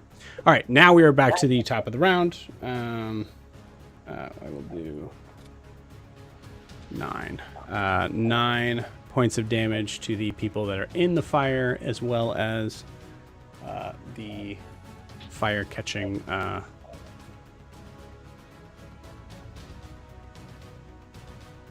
the left-hand side, the boat, essentially. Cool. Sweet. Ogra, you are up. Okay, as all this is going down, Ogra is putting on her shoes. She got all her stuff, and then she like flinches when she hears the explosion, and then looks out and sees everything on fire. She's going to run out of the tent, and I'm going to go by the door. Byron is still by there.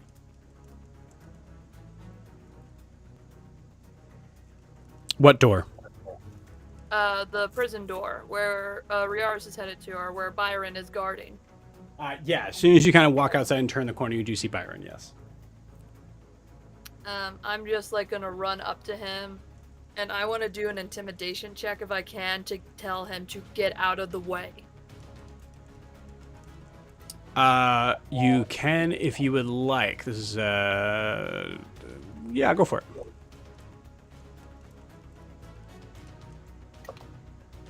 Okay. Intimidation 17. 17. Cool. What do you say? It's not really much saying anything. She is covered in blood. She has those chains, and she is just looking down at him and just giving him like a death glare, and just saying, like, in the most deepest and toothiest thing, get out of Ogra's way now.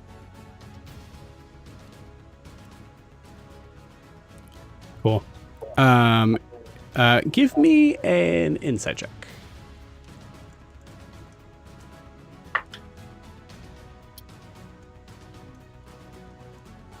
13.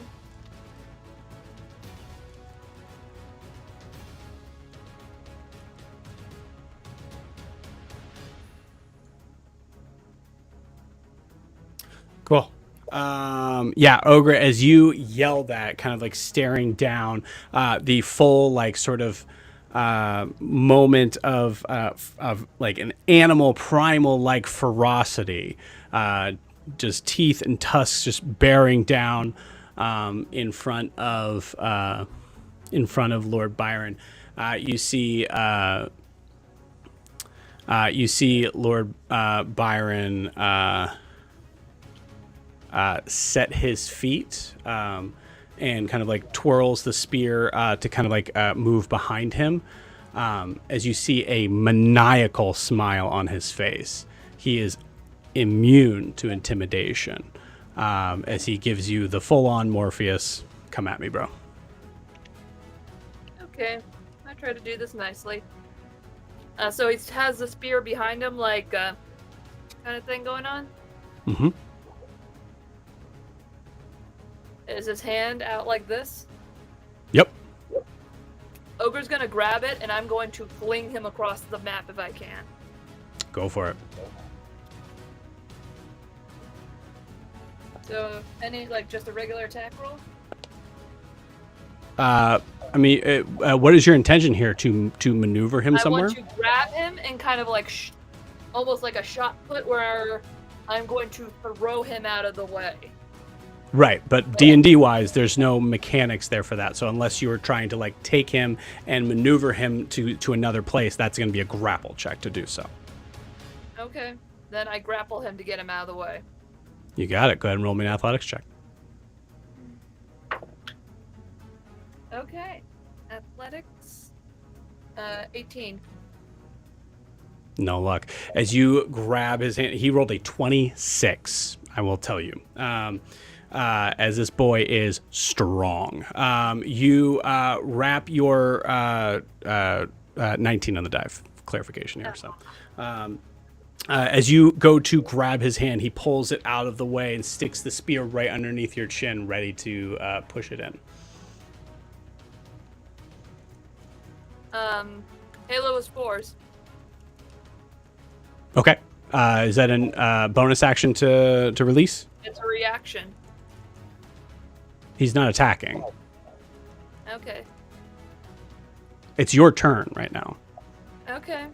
I thought that was my action, was to try to do the grapple, because I already did the intimidation. Right. What's the trigger for Halo Spores? Go back to that. You can use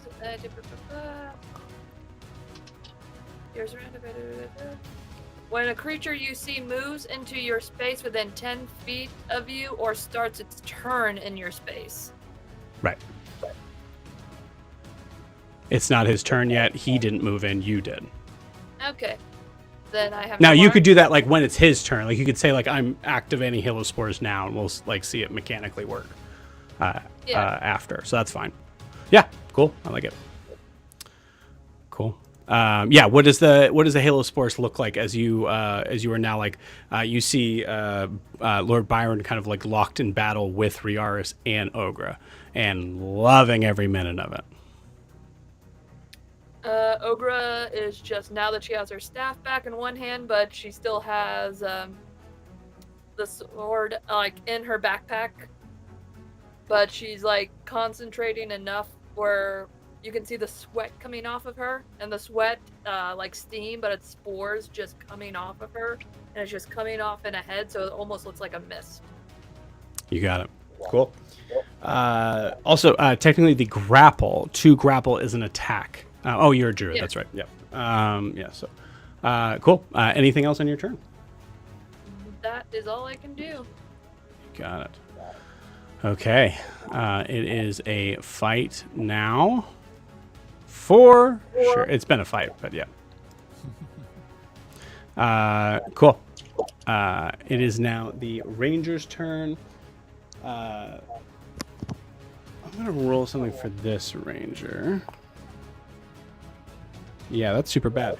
Cool. As the smoke kind of billows up to the ranger that is near the left watchtower here on this side, fully obscuring any sort of view of anyone there. So is not able to fire on anyone from that side. Is only able to fire on Zed, but it'll be with disadvantage. I'd say probably because of the smoke, but also because his buddy's right next to him. Okay, disadvantage on the roll. Cool. Sarah, go ahead and mute your mic. That is a. I'll get. That is a 14 to hit. Zed. That is right on my AC. Oh baby, we need to get you some armor, boy. Yeah. 2, 8, 7. 7 points of damage to the Okay. head. Cool. That is that ranger. The other one has a full view.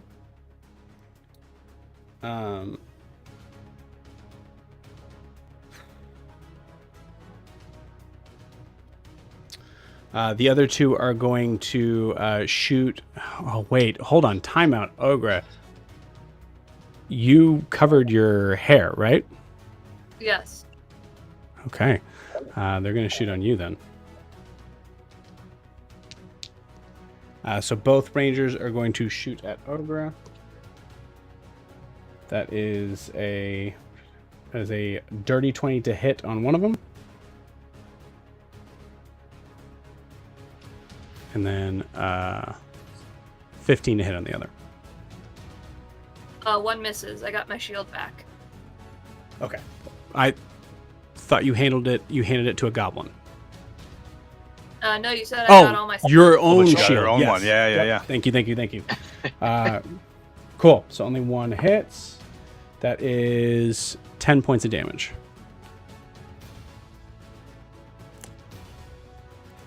Okay, cool. Ogra is still up. All right, and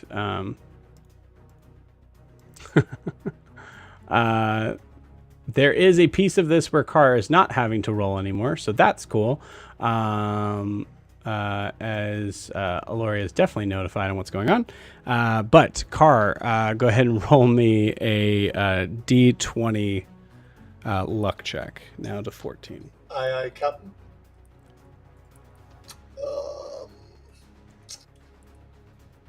19.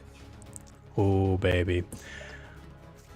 Like a freaking rocket, Nala comes flying in from this area. As soon as she makes her entrance is where she's going to be starting her turn, moving super duper fast. I didn't have her character sheet up, so that's good.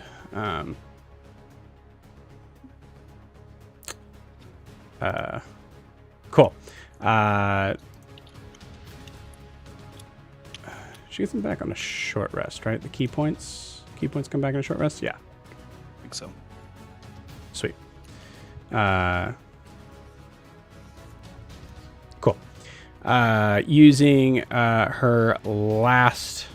Oh, I hit a long rest like a dummy. I believe using her last Blade Song, she gets the extra 10 feet of movement. And is going to 50 might be enough. We'll see.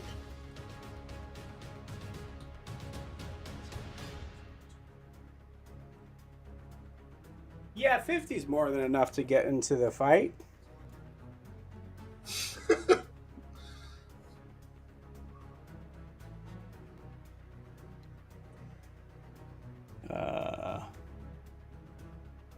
Cool. She appears and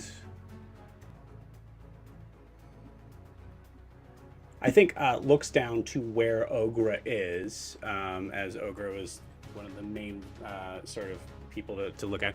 Sees the blade under her chin, and is going to use her Step of the Wind bonus action to finish her movement, coming down hard on this dude with her staff.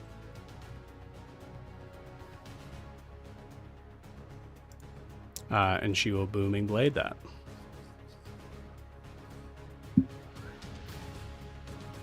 Let's have somebody else roll. So we'll do.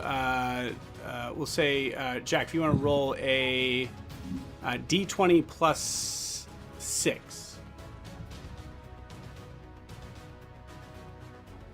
The D20 was a 19, so plus 6 would make it 25. Oh, yeah. Yeah. Oh, that's right. Yeah. They get a crit at 19, right? Oh, because of Blade Song? Yeah, right? Don't think so. Let me check real quick. Or am I thinking of something else? I might be thinking That's of a something else. fighter. Yeah, it's like champion. Yeah. Champion. Cool. Yeah. But no, comes down with the halberd to attack.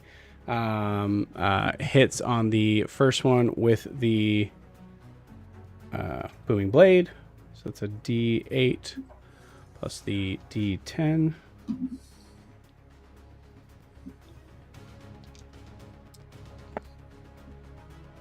5, 14.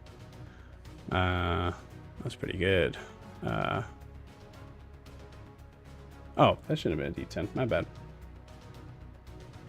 Should have been a D8. My bad. 4. So 9.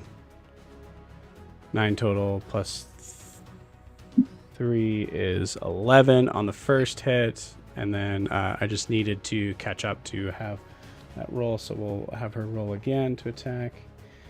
Misses on the second attack. So as she comes down, slams down into him, we see the head kind of get knocked to the side. Ogra, your like the space under your chin gets nicked a little bit as the spear is surprisingly moved out of the way.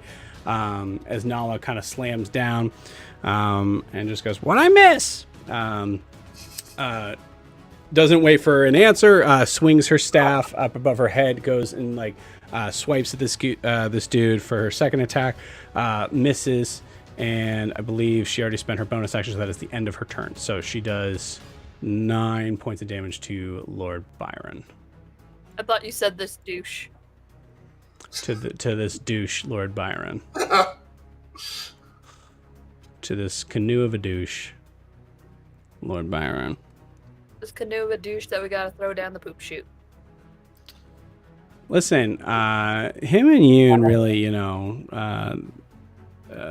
they came to terms on things, sort of. I told him he could call on the Loa. I didn't tell him I would do anything for him here. Yeah, cool. Sweet. That is, I believe, all that Nala can do right now. Back to... It is now Aloria's turn. Is she not going to be happy? You see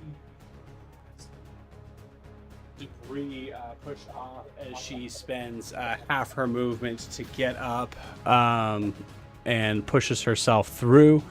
Hopefully she's still on fire. I finally have... Yes, she took the damage at the top of the round, just for simplicity's sake.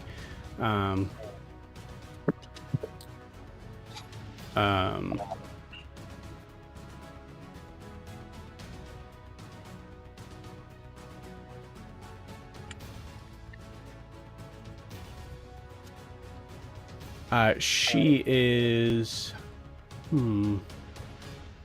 That's too cool not to do, right? Yeah. So as the fire is like all around her, like she's going to use Armor of Agathis around as a like almost in the same way of like the kind of like cooling kind of briny waters move around her and seem to guard her. I'll say putting out the flames for this because she'll be moving out of the flames. As she steps forward, and she is now entered as a DM. I promise you, because now I'm just looking at her stat sheet stuff here. Get out of here. Or fighter. Do what you want.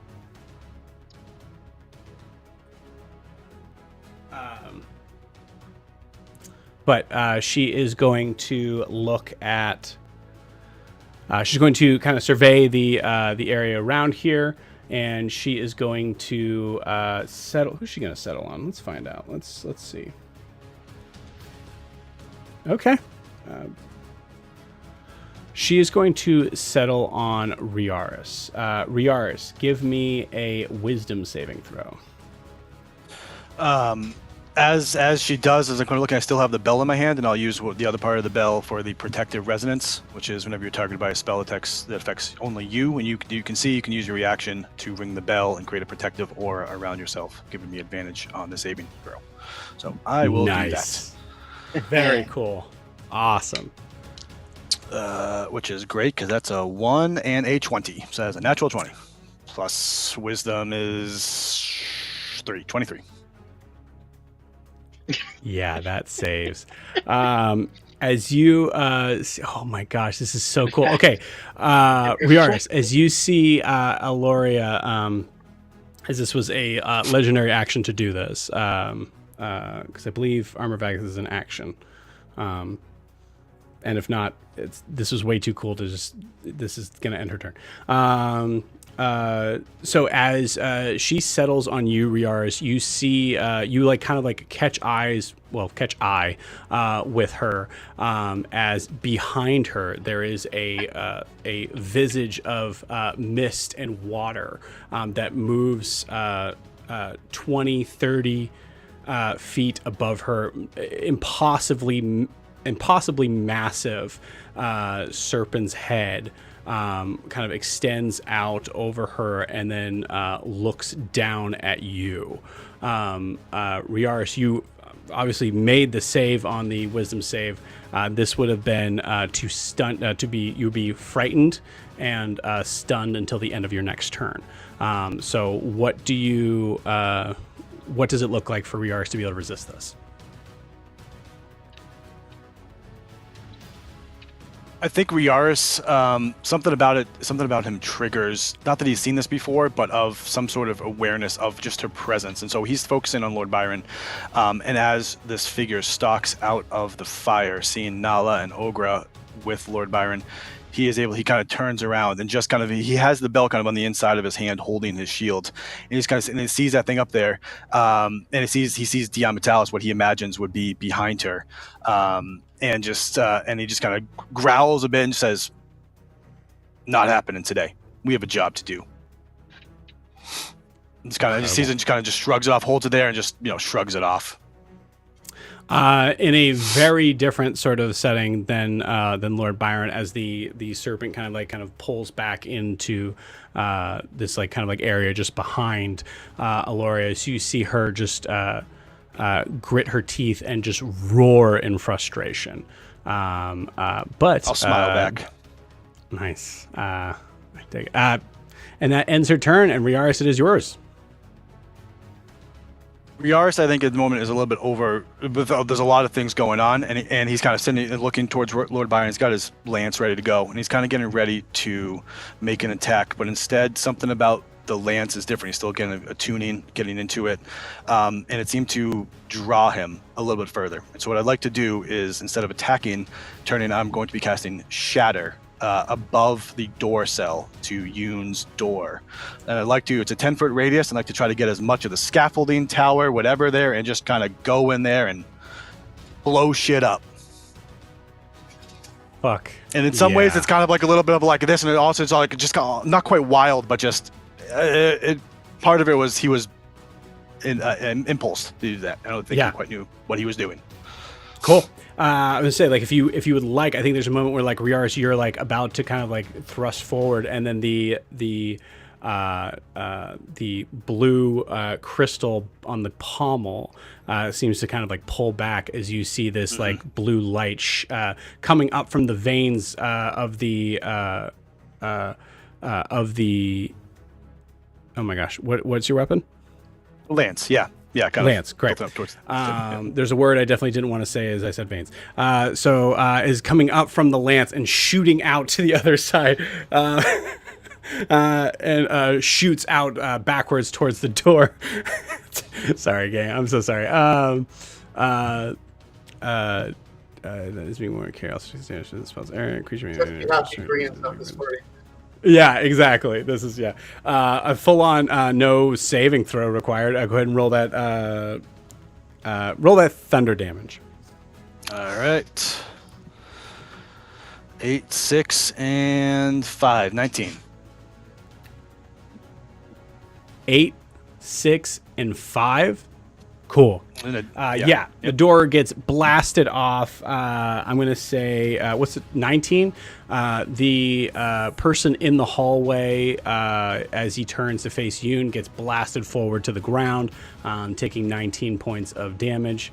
And then also the staircase below, or right above the door, also gets blasted away, which is good. That means they can't. That means the ranger cannot get down. Actually, no, there's a ladder right in front of him. Never mind. But yeah, 19 for hallway dude. I want to just put him as hallway dude. 19. Sick.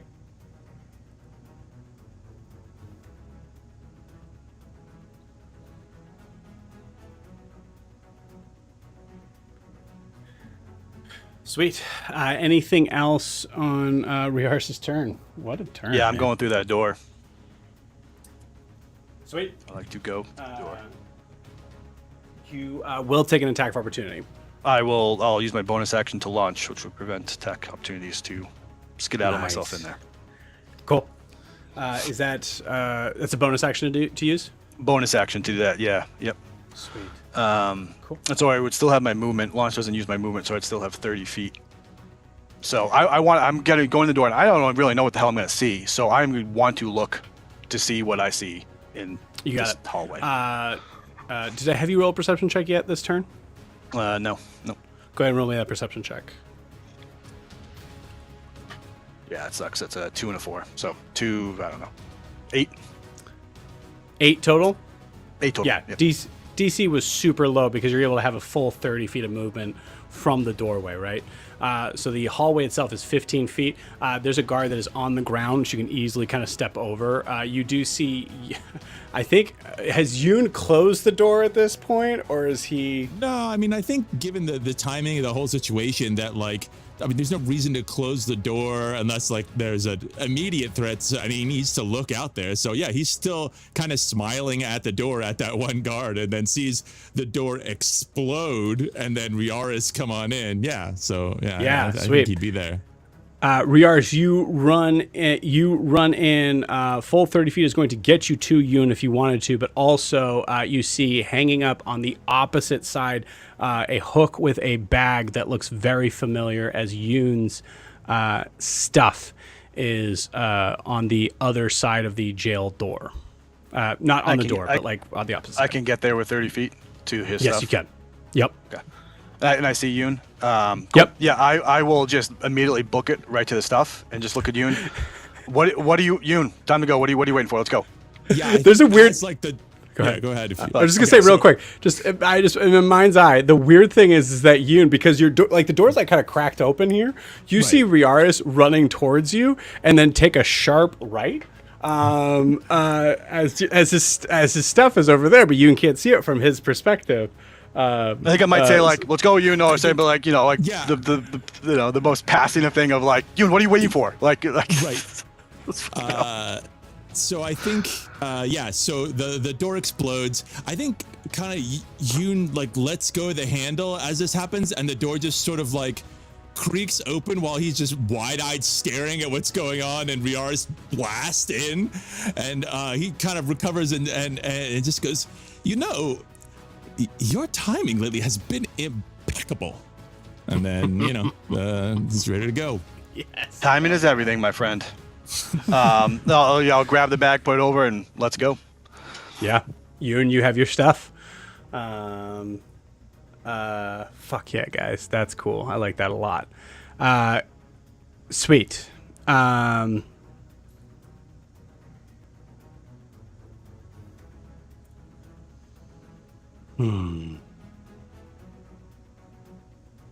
Okay.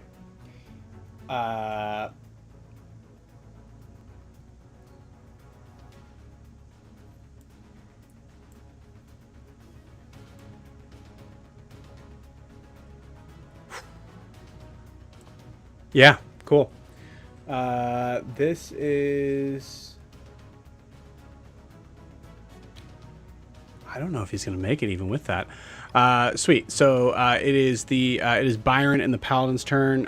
Con save for Halo of Spores, right? I believe that's at least a dirty 20 on Halo of Spores, or the con save. No, 19. Or sorry, 18. I think she said 15. 15. Okay. You're muted. Sorry. Yeah, the DC is a 14. 14. Cool. You got it. As not only does there's a weird. No, we'll go into this maybe if we have time after. But Byron is going to actually use a cunning action to disengage from the three figures surrounding him, as things have changed drastically here. And he is going to start to run.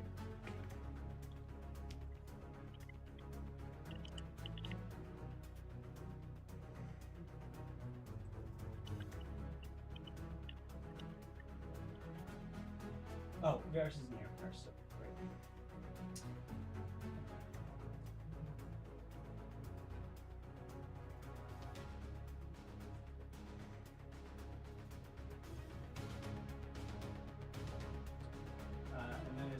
is going to action dash.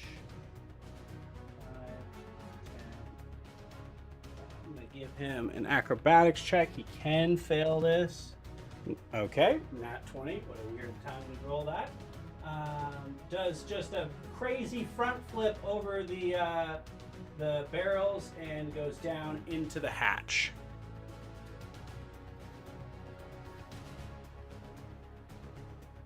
Did Ard get a chance to do an attack on him as he's running by him, or was he too far away? Disengaged. Disengage. Oh. Cunning action disengage. Yep. Okay. So that is Byron's turn. We're going to finish out this round if everybody's okay with that. So that ends Byron's turn. There are still a couple paladins here. And both of them are on Kaelinor, so they're going to continue to go to attack Kaelinor.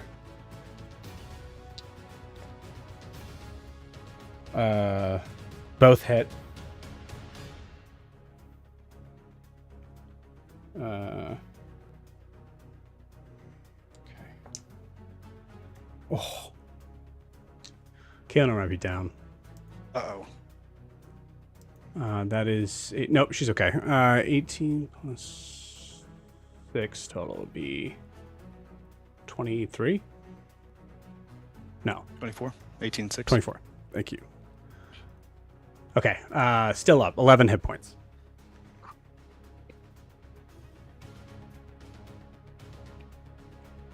Okay. All right. Those are the two paladins. That is the end of their turn. It is now Zed and Kaelinor's turn.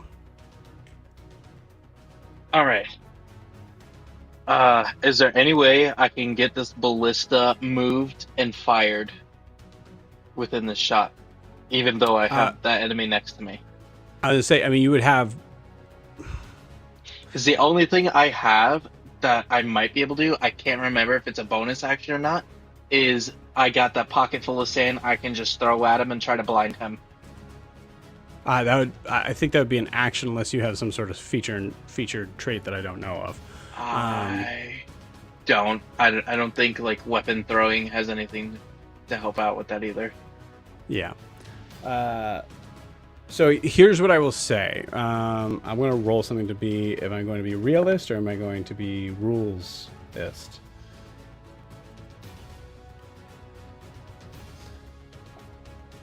Okay. I think with that die roll, I'm going to be realist. So realist, you can grab it and move it, but in the idea of actually being able to move it, to be able to aim at anyone in this, anyone, because I don't want to aim. I don't want to aim at a person. I want to knock that tower down and then yell out for Kaelinor to disengage and run for that tower to fall down. Which tower? The back left one where that archer's still standing. Okay. Cool. I did say I would do the realist sort of thing here.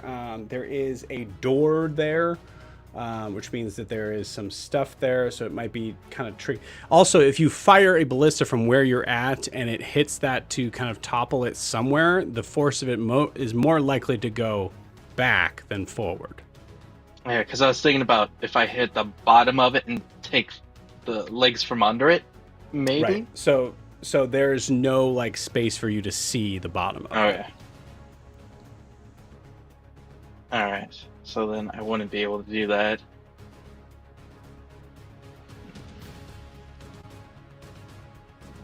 Well, I mean, the fireball pretty much did what I was gonna do. Yeah, makes sense. So what do I have? Sorry. And like you can full on twist this ballista around if you can somehow get a way to get this guy away from this spot. And he knows what you're doing. Do it in a contested way where he's trying to move it and the other guy's trying to like fight him. There's like some contested way there. So I rolled for like the realist of this, and I think like the idea of like being able to swing a ballista around with someone literally in the way would just be like kind of impossible. And that was the role that made more sense to me. Okay. Did I see what's her face when she summoned that water dragon? Did I see that? Yes. Okay. That's okay. So I guess the best thing I could do is try to take care of this guy and try to help out Kaelinor. Cool. You could try to do what he did. I mean, it would be an athletics check to be able to try to move him off the thing. Athletics. Yeah, I'll try that. Cool. So that is an attack to do that. Okay. Let's see. Because I could do more damage the other way. Well, I think if you're gonna push somebody, get them off something, that's like an athletics check, isn't it? It's like it's an attack, but the actual attack is but it's the same as an attack roll. It's the same mechanics as grapple, so it's athletics versus athletics or acrobatics. But I do have a higher chance if I actually physically fight him and I get more damage done. Plus, I get 2 turns to do that versus the one athletics. If you can do enough to kill him here. Yeah. Yeah. If you attack him and do damage, you can't push him. Yeah, well, I got Ebb and Flow going, and I've got Hunter's Mark going against them too. Sure. Yeah.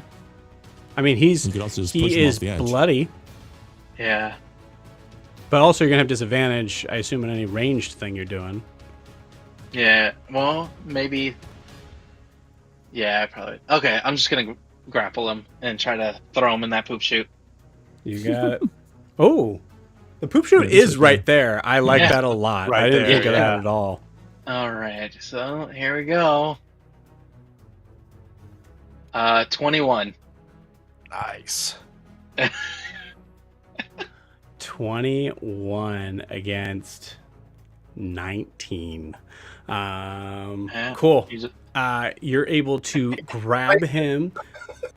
You just see me shoot some water onto the floor, grab his wrist, kick his leg from under him. He slides on the water and just straight down. Well, so I'm going to give you the same thing that I gave him. And basically, anytime anyone's leaving a platform to fall further, unless they are 10 feet away from the platform, they're always going to be able to get a dexterity saving throw.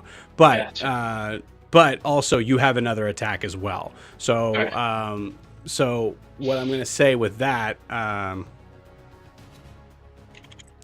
So you're able to kind of maneuver him over to the side, kind of like readjust from yourself. He's going to have a dexterity saving throw. DC is 15. It's a natural 19. So even though you're able to beat the grapple here, so now at this point, all you need to do is to be able to quickly shove him. But as he is grasping onto the ledge below. So he is fallen off, but he is holding on to the ledge. And you still have one more attack. All right. And would that be like just a regular attack to try to like loosen his hands off of it? I would say it's another like equal mechanics of a grapple check, but I'm going to say you have advantage and he has disadvantage. Okay, I'll do that. Cool. Stab his hand. Right, just take the dagger out, slice the off. fingers off. Yeah. Yeah. Don't try. All right, so athletics again. 19. Jeez. And then you said I had advantage. 19 will do it. As you, Zed, as you are like staring him as he has like his hands kind of up, he's like picking himself up from there. Doesn't seem to be aware of what's below him. Zed, do you remind him? Do you point? What do you do?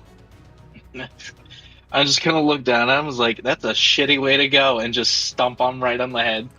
You got it. He looks back, and you full on Christmas Story push him down the slide. It goes no, and just drops down, and disappears down the poop chute. All right, and I am moving my hunter's mark to one of the paladins. Technically, he's not dead, so I don't know if you can do that. Oh. Let me just check one thing. I'll give it to you. He's out of combat. I'll give it to you. Yeah, absolutely. Go ahead. Where do you want to move to? I was gonna just do it towards one of the paladins, whichever's closest to me.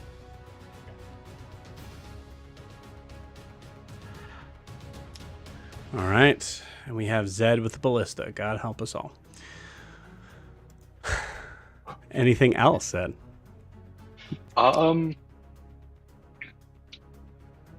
The move that what's her face did with the water dragon, was that the same one the Sea Witch did in the all night?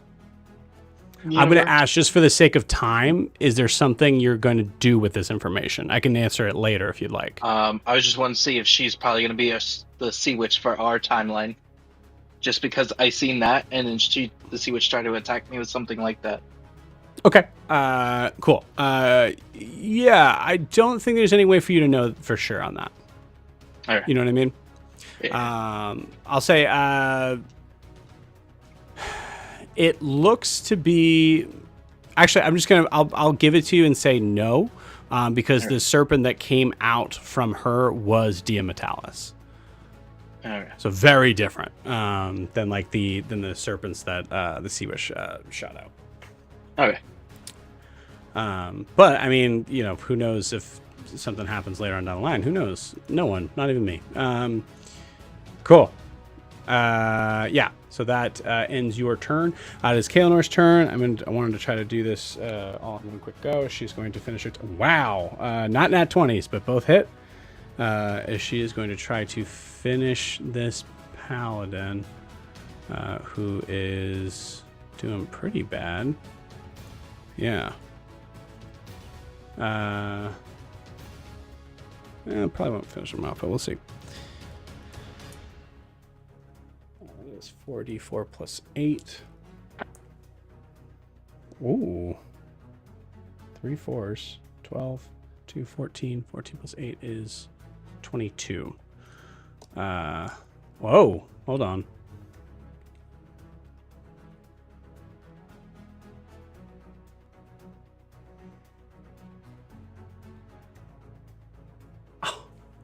Still up, but just barely. As she does manage to attack one of these dudes, and manages to kind of actually sort of like makes 2 slices into them. Is looking pretty rough. It is now Yun's turn. Okay. So everything, happened with Viaris and whatnot. He turns back to Fisher and he just says, you hear that? Our real luck has arrived. You can be as lucky as you want, but you can't deal the cards if there's nobody at the table. Now that the Wreckless are here, we can really start to play. And he throws down the new card that he just got, and it creates a 10-foot diameter portal. I make it so that it splits the cell so that Fisher can enter it and I can enter it if I want. Like 10 feet is wide enough that 2 people could get in either side, even if they had to squeeze through, between the bars, something like that. So I like it. It's perpendicular to to those bars. And then I turn to Viaris and just say, what's our exit strategy? Where are we going? Improvise. Right. I look as far as I can out the door from where I am, and I put the other portal there. So from that door, as far as I can out, it can go up to 500 feet. So probably not 500 feet, but if I see Zed, then I put it next to Zed. But it has to be somewhere I can see. So the first part of the could I add to just be portal, like, if you see car, just see car. That's where I can see from there. Yeah. So the only other thing is, if you're, because you're still in the lower part of the hallway, you actually probably had to take a step back, role play wise, to be able to put it on the cell. So one of the portals is on the cell, right? Yeah. Cool. And then so the other one would be as far as you can see, which you're on the other side of the hallway. So all you could see would be to the end of the hallway and forward from there. Does that make sense? Yeah, I can see out the door but it's forward from the hallway, isn't it? Yeah, sort of. That's what I'm saying. So you're able to see from the door of the jail and then down a 15-foot hallway to another opening, which granted is exploded. So there's a possibility here that you can move, I'd say, as far as where the pecs are. Okay. That's a 19 in the die. Yeah, absolutely. You're able to send that portal out put something cool over here so that I remember. Right next to the pecs to scare the ever-loving shit out of them. Watch, they're gonna see you like from an ancient carving saying this person killed our people. Yep. Just put the gun away. Carr is the one that shot first. That is true. So Does it say how many people can go through the portal? It's like the game Portal. It is 2 There it portals. is. It is up as long as I don't even know if it might be concentration, but yeah. Yeah, it's concentration up to 10 minutes. Anybody can go through. Okay, so just Riars stays can up. just follow you. Okay. Yep. Yeah. yeah. Yeah. Sick. I love that so much. Cool. So Yoon, I assume you go on your turn. I'm gonna say Fisher's following you on your turn. Could I Right, could I use a reaction? That's, yep. Just in case, could I use my reaction as I see Yoon going? I will. Could I take off my bag of holding and give it to Yoon and say, just in case, take this? Right. I'll allow it. Cool. Okay. Yeah. I mean, if you said it anyway, I could kind of do an object interaction to kind of say, like, oh yeah, I'll grab that Right, before that's I a go. good point, I think I have enough yeah. movement to do that and get out. Yeah. Cool. And then I'll go through Does- the portal. Now the Yeah. thing is, not only does I think Yoon Yoon might know what the device is and where it is. That's a possibility. Does Riaris know that Yoon knows? Think so. Which may not matter. I'm just saying, like, if Riaris is thinking like it's going to be safer in your hands than mine, you also see that Yoon is very injured. So I'm not trying to make this less cool. I just want to make sure. No. I mechanically think we're Riaris' thought is thinking of Ogra saying they're looking for this thing, and he's going, I'm here, and you're getting out of here. You have this. Who knows? Do you take this and Cool. take it out? Because that's his only thought. You got Whether it. you knows or not, who cares? Yeah. Sweet. I sincerely doubt we'll need to keep this portal thing up, but just in case, we'll put that there. Is both Fisher and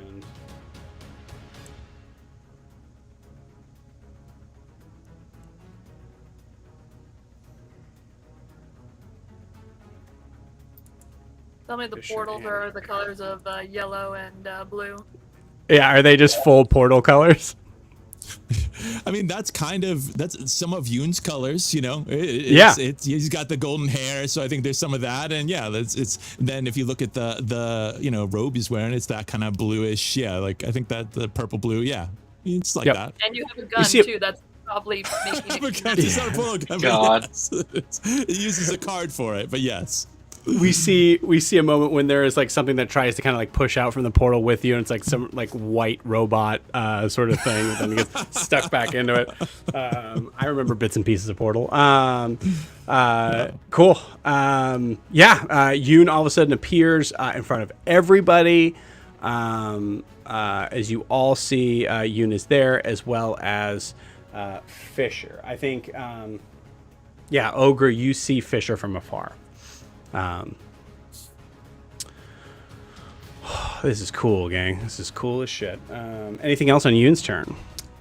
Yeah, so I mean, he does, as he's going through, like sort of indicate to Riaris that Riaris can also use this portal, you know, like that it is something he could go through, and he could see through it too, kind of. You can see what's on the other side, like so, and it stays there after we go through.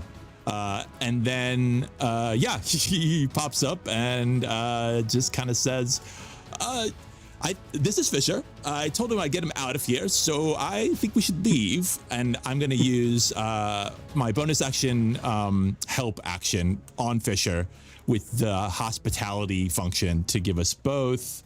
Let's see, it says 1d6 plus 3. So we need whatever we can.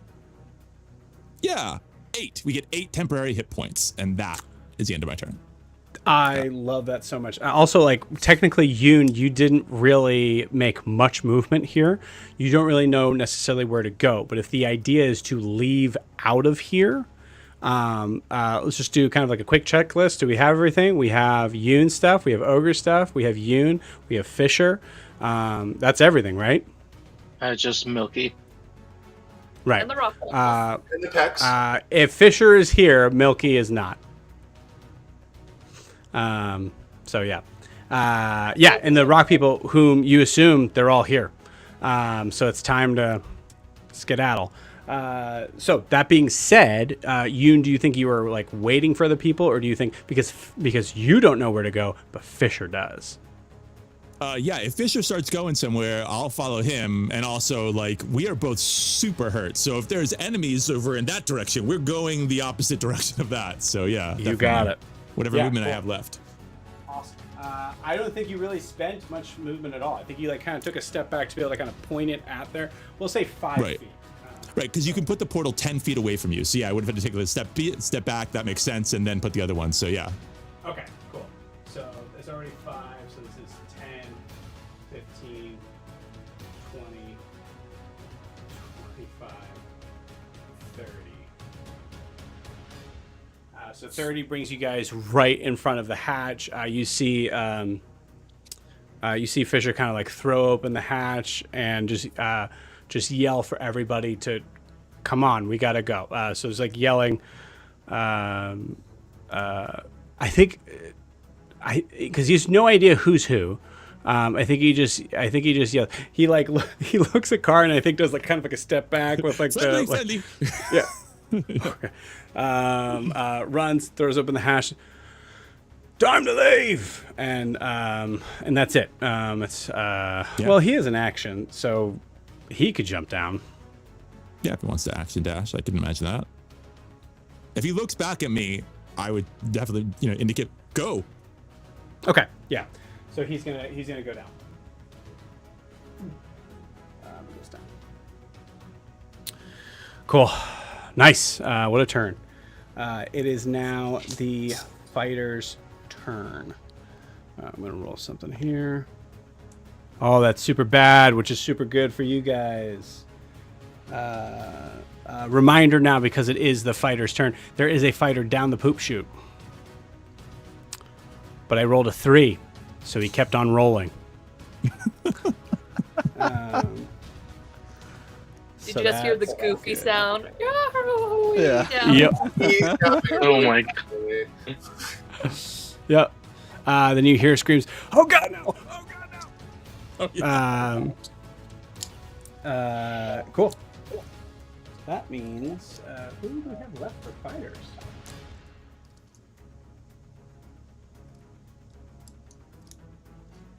Wasn't that the last fighter? Because the other ones were destroyed by the collapse. Oh. Wasn't destroyed. Does have to spend half their movement getting up. They're actually still alive, but just barely. And hopefully taking damage from burning. Yes, I took damage at the top of the turn. Actually, I don't think I marked it though, but so thank you. 50. Oh, these. There's also another one that would have been in that room. Or no, one went into the room, one fell on top of there. So that's the 2 that are there. Yeah, both of them are looking pretty rough. They spent half their movement getting up, but it's going to move out of the fire, and I'm going to roll for them to make their save. Yes, they both make their save. They are no longer on fire. And then they are going to action dash because that's all they can do. So.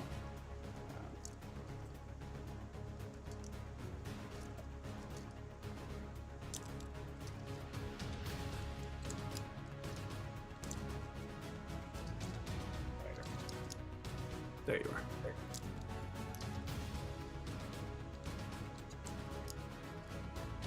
Just seems to be now kind of like grouping around Eloria. Okay, so that is all the fighters can do. It is now Car's turn, and then the Peck's turn. So Car can't do much, but I have a question for you, Joe. Yes. Did he recognize Eloria or Eloria? Excuse me. Yes, you recognized her before she even got up. No. First of all, am I saying her name right? Aloria, yes. Aloria. Did I recognize Aloria's magic as being some kind of charm? That was shoved up? Oh, I like this a lot. Go ahead and roll me a Arcana check. It's not great, but okay. Oh, well, it's a 21. Nice. So 2 things you learn. Okay. 1, something that's kind of weird above board sort of thing. Aloria, based on some of the like things that she's been doing that you've seen her do, not only in this timeline but in other timelines, Aloria is not a paladin. Okay. Aloria is a warlock. It's like, well, from the other spell, she's a warlock. That Jack Yes. figured it out, but thank you for telling Car. Right. So you get that idea that like that means there's a whole other sort of set of rules most likely wrapped around her like divinity and her connection. Also, yes, you do understand that that was a yeah. Is it technically? Let me pull it up real quick. What's as I'm pulling this up? What is the intention here? Well, if I recognize it as being some kind of enchantment and charm, I do have an ability that can help people against charm, but I need to know that I need to have a reason to use it. Basically, I can perform until the end of my next turn. As an action, I can do something. During that time, me and any friendly creature within 30 feet that can hear me can gain advantage on saving throw against being frightened or charmed. Oh, that's the key there. And so I want to know, like, was it some kind of an enchantment that did I sense that? Because if I did, I will pull that out. I think there's a couple different ways to maybe look at this. There's a possibility that you just saw like there is an extremely intimidating looking like serpent that kind of came out, like stretched out to this whole area and seemed to try to like do it. Yeah. I didn't want to do it for no reason or to metagame, and because so I think you get the idea. There's a lot of intimidation sort of concept coming. So from then this. It's not a spell; it's an ability. I counter charm. And the way it affects is vultures don't caw or scream. They have this low-throated thrumming they do. And so I just kind of hunker down and start kind of like a chant. And all these spirits next to... There's an Eric Cochran spirit that's mimicking me next to anybody within 30 feet. And they just get this courage to not be charmed or enchanted. And as long as they're within 30 feet of me, they have advantage on charming or being frightened. Awesome. I love that. Very cool. And I know right now that's really only Yun and the Pecs, and probably Fisher because he's within 30 feet just down the tunnel. But still, if she tries something on us, we'll get advantage. I love it. That's super cool. And I'm sorry if I'm scaring you, Riaris. With all these spirits like thrumming. It's like... Yeah, there's like a full like not drum circle, but like a circle. That like start to kind of come around. And, all these Eric Cochran spirits just making this low-throated thrumming. I'm not there right now. When I get there, hopefully that's gonna be great. Just great. Can't wait. Anyway, and with that, because I want to keep it, I'm gonna stand. I will move right next to the portal to go down. But still behind the crate, so basically just 5 feet. Because I want to be able to protect the party as long as I can, but stay hidden. I see. Unless someone commands me to go, I will do that. I will just stay there for now. You got it. And actually, that is super dang useful. I fully forgot Eloria has legendary actions, so that kind of reminds me of that. But in a beautiful way, it's the perfect time to be able to do that.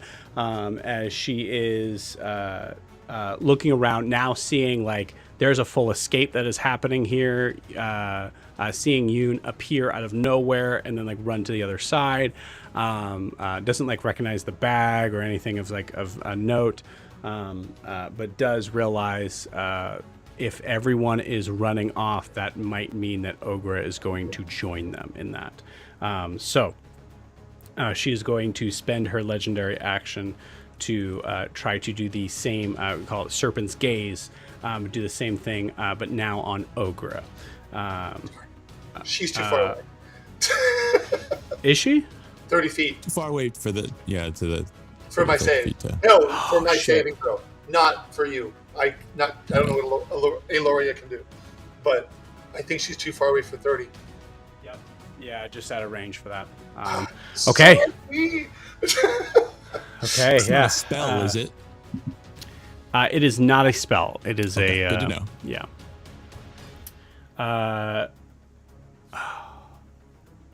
Yep. But we do have Nala here. I think she was out of spells. pretty dang sure she was out of spells.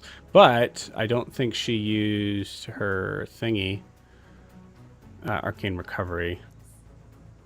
Yeah, because you had to finish a short rest to do that up to combine level 2. No, this must be this. So I think she, it makes sense. I'm the DM, I know what I can do. That she is going to have 2 silvery barbs ready just in case. Cool. Which doesn't help in this situation at all. But, right, because it's a... Yeah, because that would still be the lower. Yeah. Cool. But we're here. All right. Ogra, I need a wisdom saving throw from you. Okay. Let's do the Great Old Wizard hat.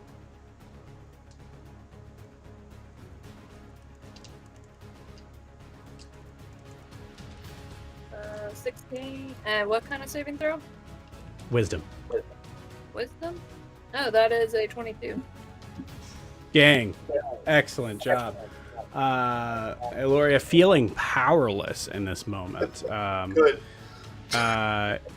Is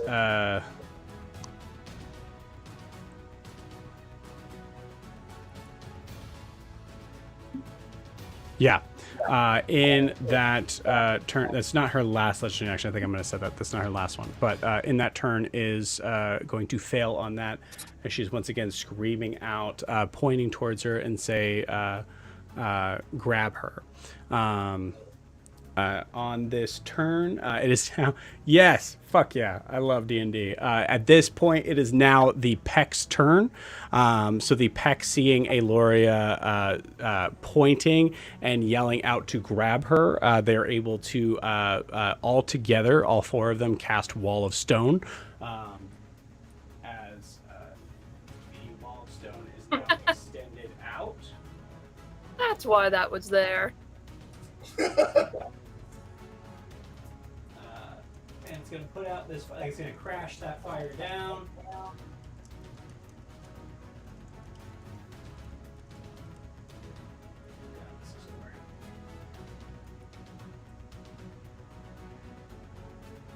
And now there is a huge wall in the way.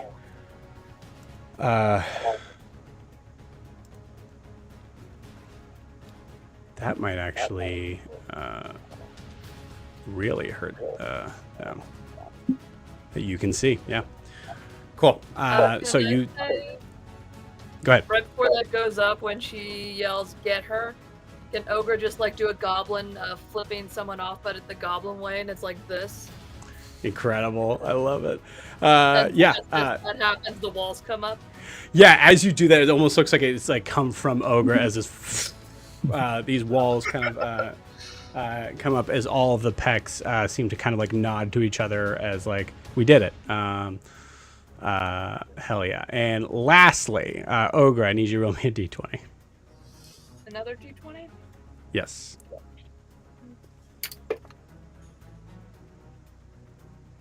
A 6.